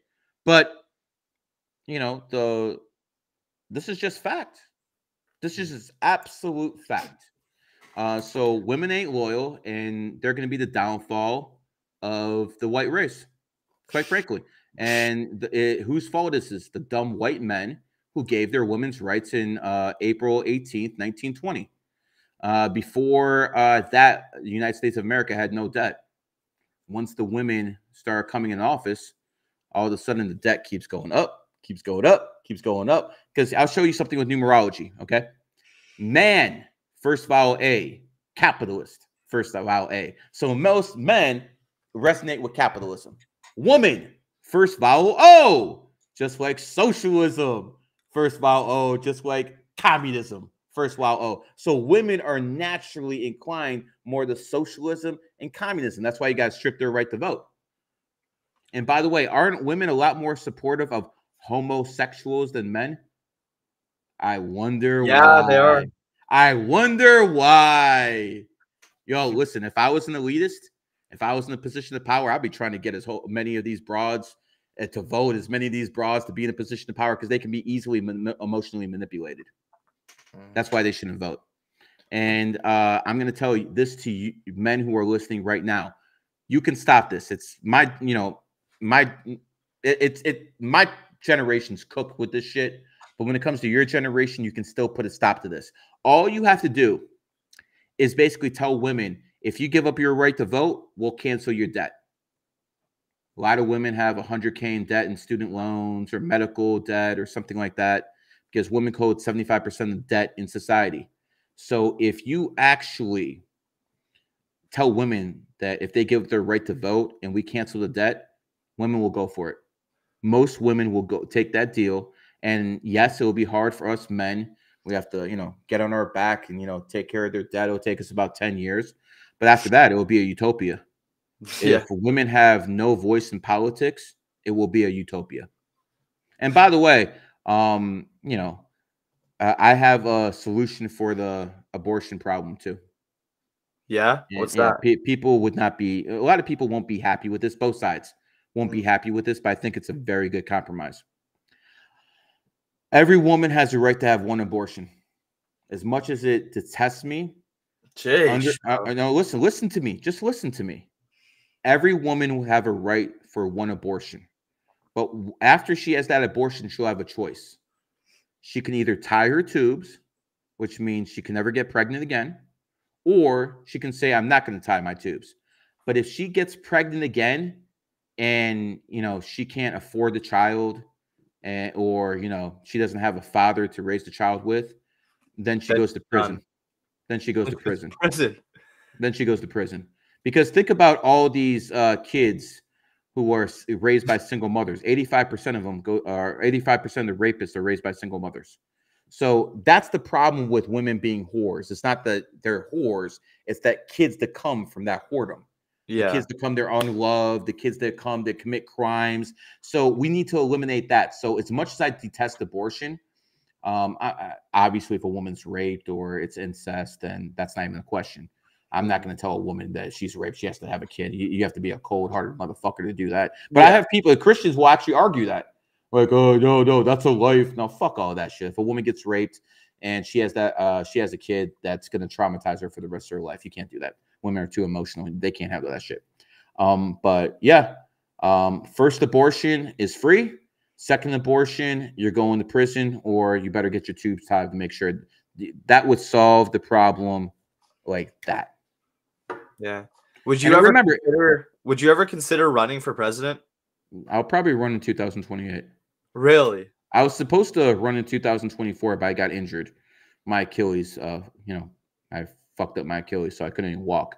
So how the fuck are you supposed to, run for president if you're on fucking crutches and shit like that? That's not. So I'm most likely going to run in 2028. So yes. Wow. That'll be very interesting to see, brother. If you do get elected, I'd like to see you pass that law. If I get elected, no dual citizens will ever be in the United States Congress. Bye-bye, Zionist influence. Bye-bye. Bye-bye. At the same time, Israel does have a right to defend itself. Yeah. Okay, I'm going to make this clear. I'm going to make this clear. If people came in your house and killed your family members, are you not going to go out there and try to kill theirs? Oh, I probably definitely would, yeah. Yeah. So what are you blaming Israel because Hamas went in there and started killing a whole bunch of people? I understand oppressed people and all this other stuff. I get it. But, I mean, think about it. Who benefited from Hamas attacking Israel? Was it the Palestinians? No. Was it the Israelis? No. Was it the Lebanese? No. Only one group benefited. Well, actually two. Iran. Iran benefited from that. Iran is a lot more the centerpiece of the so-called resistance than there ever has been. It has a lot more Muslim support in the Middle East than ever had before. And Russia. October 7th happened on Putin's birthday. So ever since October 7th happened, the Russians have been kicking the Ukrainians' asses. And before that, it wasn't happening. So October 7th was a birthday present to Putin. He basically had him go in, and that relieved a lot of pressure on Russia. And Russia has been winning the war ever since Hamas attacked. So this is real. This is real, guy. Am I a Zionist? Hell no, I despise Zionism. But I'm still a millionaire despite Zionism. And so is a whole bunch of other people. So you can't blame everything on the Zionists. Don't tell me you're poor and you have a whore as a fucking wife because of the Zionist. It's not because of the Zionist. It's because you failed. So again, I'm trying to make the distinction here. You can't blame them for all your problems. That's all I'm saying. You want to blame them for society's problems? Cool. Don't blame them for your problems. You're an individual. You make your own choices. Yeah, exactly. Like I'm still gonna like make it on the internet. Yeah. Of Whether Zionists run or don't, you're still gonna be on the internet. Yeah. So again, there's certain things you can't say because of Zionists, and my bad for the comments on YouTube. My bad. But at the same time, it is what it is. I hope that my mom literally texted me, just don't get banned from YouTube. I hope that there's nothing crazy. I don't think you've said anything super duper crazy, but I would take this and take out the part where I said that F thing. Yeah. And everything else should be good. Yeah. Yeah. I'm not saying anything. As a matter of fact, a lot more people are harder on Zionists than I am. So yeah, I'll try to be as fair and balanced as possible. And I think I am.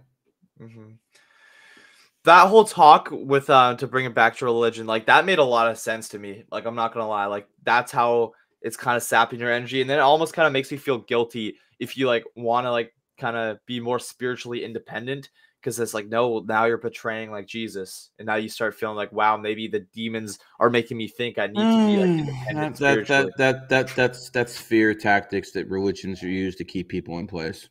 Nothing more, bro. Yeah, nothing more. Again, how can knowledge be evil? Yeah. How can, like, for instance, if you know your enemy's ear is coming, you know not to make big moves. It'll save you a lot of trouble. Yeah. You know, what do you think would happen? Like, say if I do like get the Tristan Tate podcast or something huge next year, are you saying I should decline that because it's like it's my enemy year and no, I don't think you should decline it. I just think that if you get, like, say, an offer to move somewhere that it's going to pay you a lot more, that might be a trap. I feel like it might be Miami. I might like be able to go to Miami. I told you, Fort Lauderdale. Don't live down in Brickell. Fort Lauderdale or Aventura is where you should live if you come down to Miami. Where do like most people live? Because I'd go there for networking. Like, what's the best place in Miami to be for networking? Brickell. That's where Sneeko stays and all those other guys. Yeah, most influencers stay in Brickell. Aiden, when you live there, he stays in Brickell.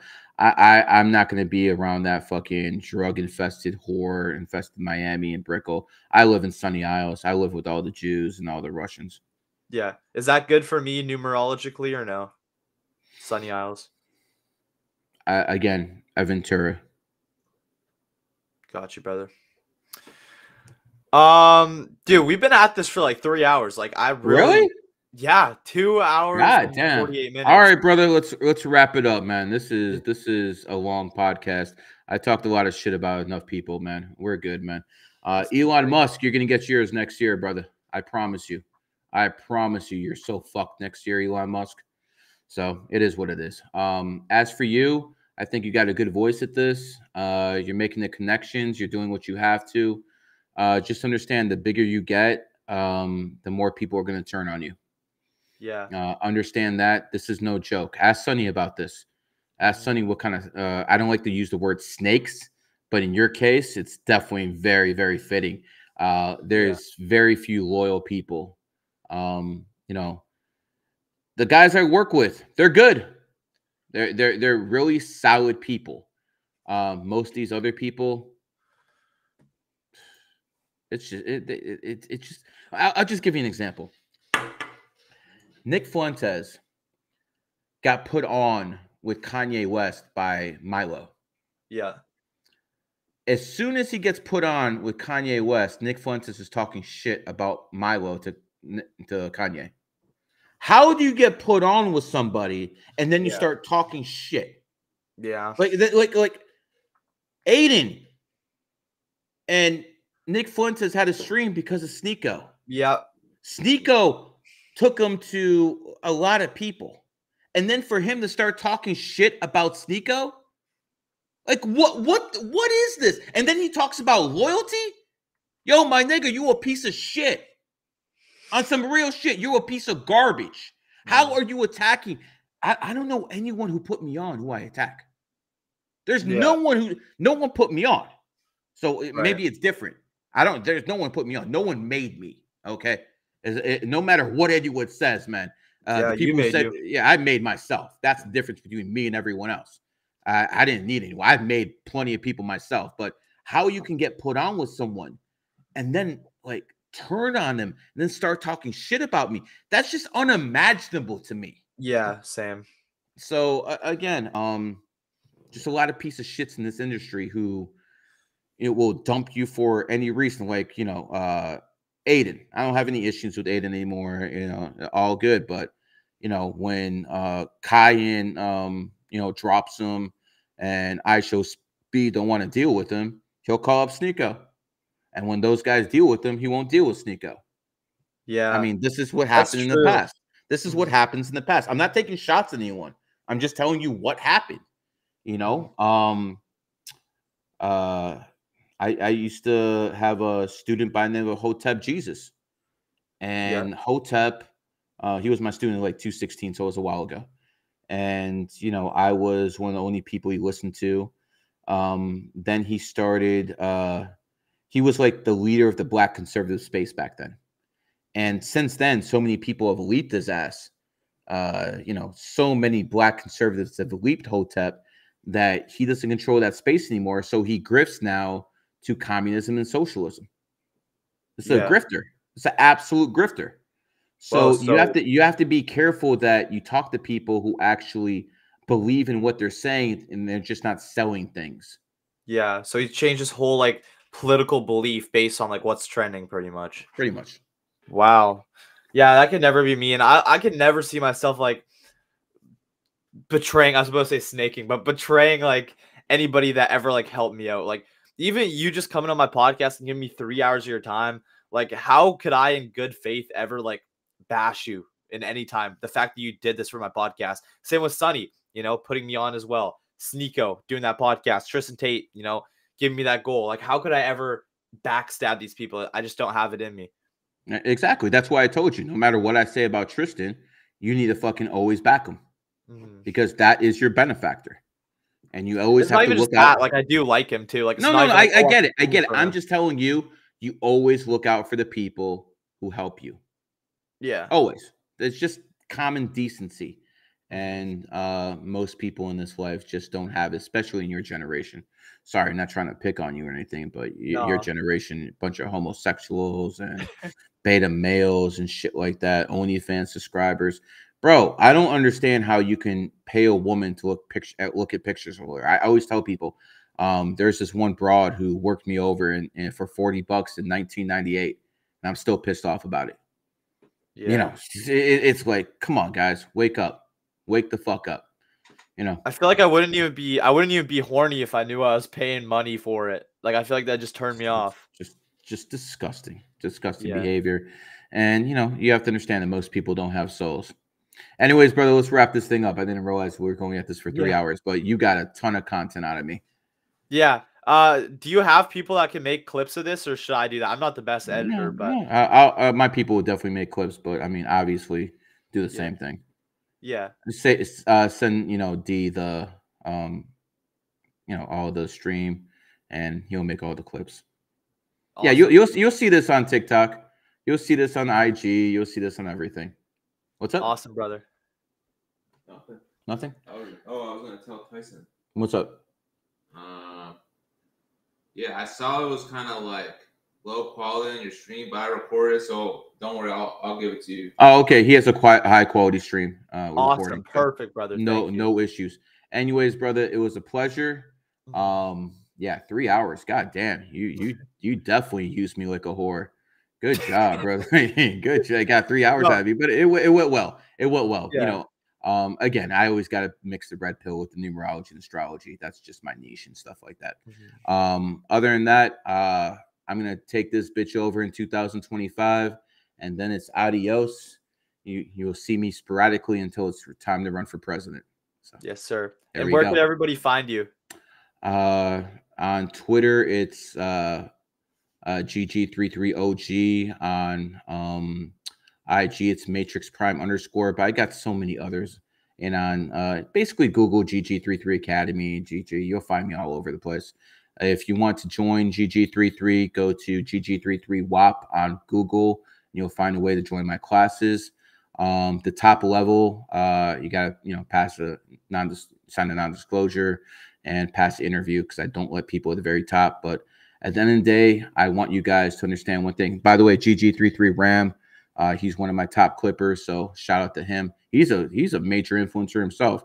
I mean, Yeah. he's got so many IG accounts, over 500,000. It's ridiculous. Really? Anyways, yeah, I got it. Honestly, my team of GG3 members, they've done a great job with everything, including my brother. So shout out to him. Should I say shout out to you right there? Is that better? Okay. Anyways, it's a pleasure, brother. I think you have a nice career ahead of you. Flex the fact that you've had so many great guests on, and they'll still coming to you, brother. It is what it is. It was a pleasure, my man. Yeah, absolutely, bro. Take care. I appreciate you. See you, brother.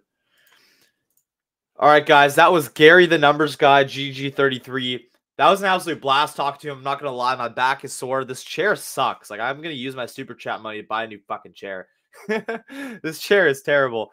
But no, absolutely beautiful stream with Gary. Honestly, I feel like my worldview just changed, guys. Like, I feel like genuinely I just formed new opinions. So God bless everybody. Subscribe to the channel if you haven't already. And man, the future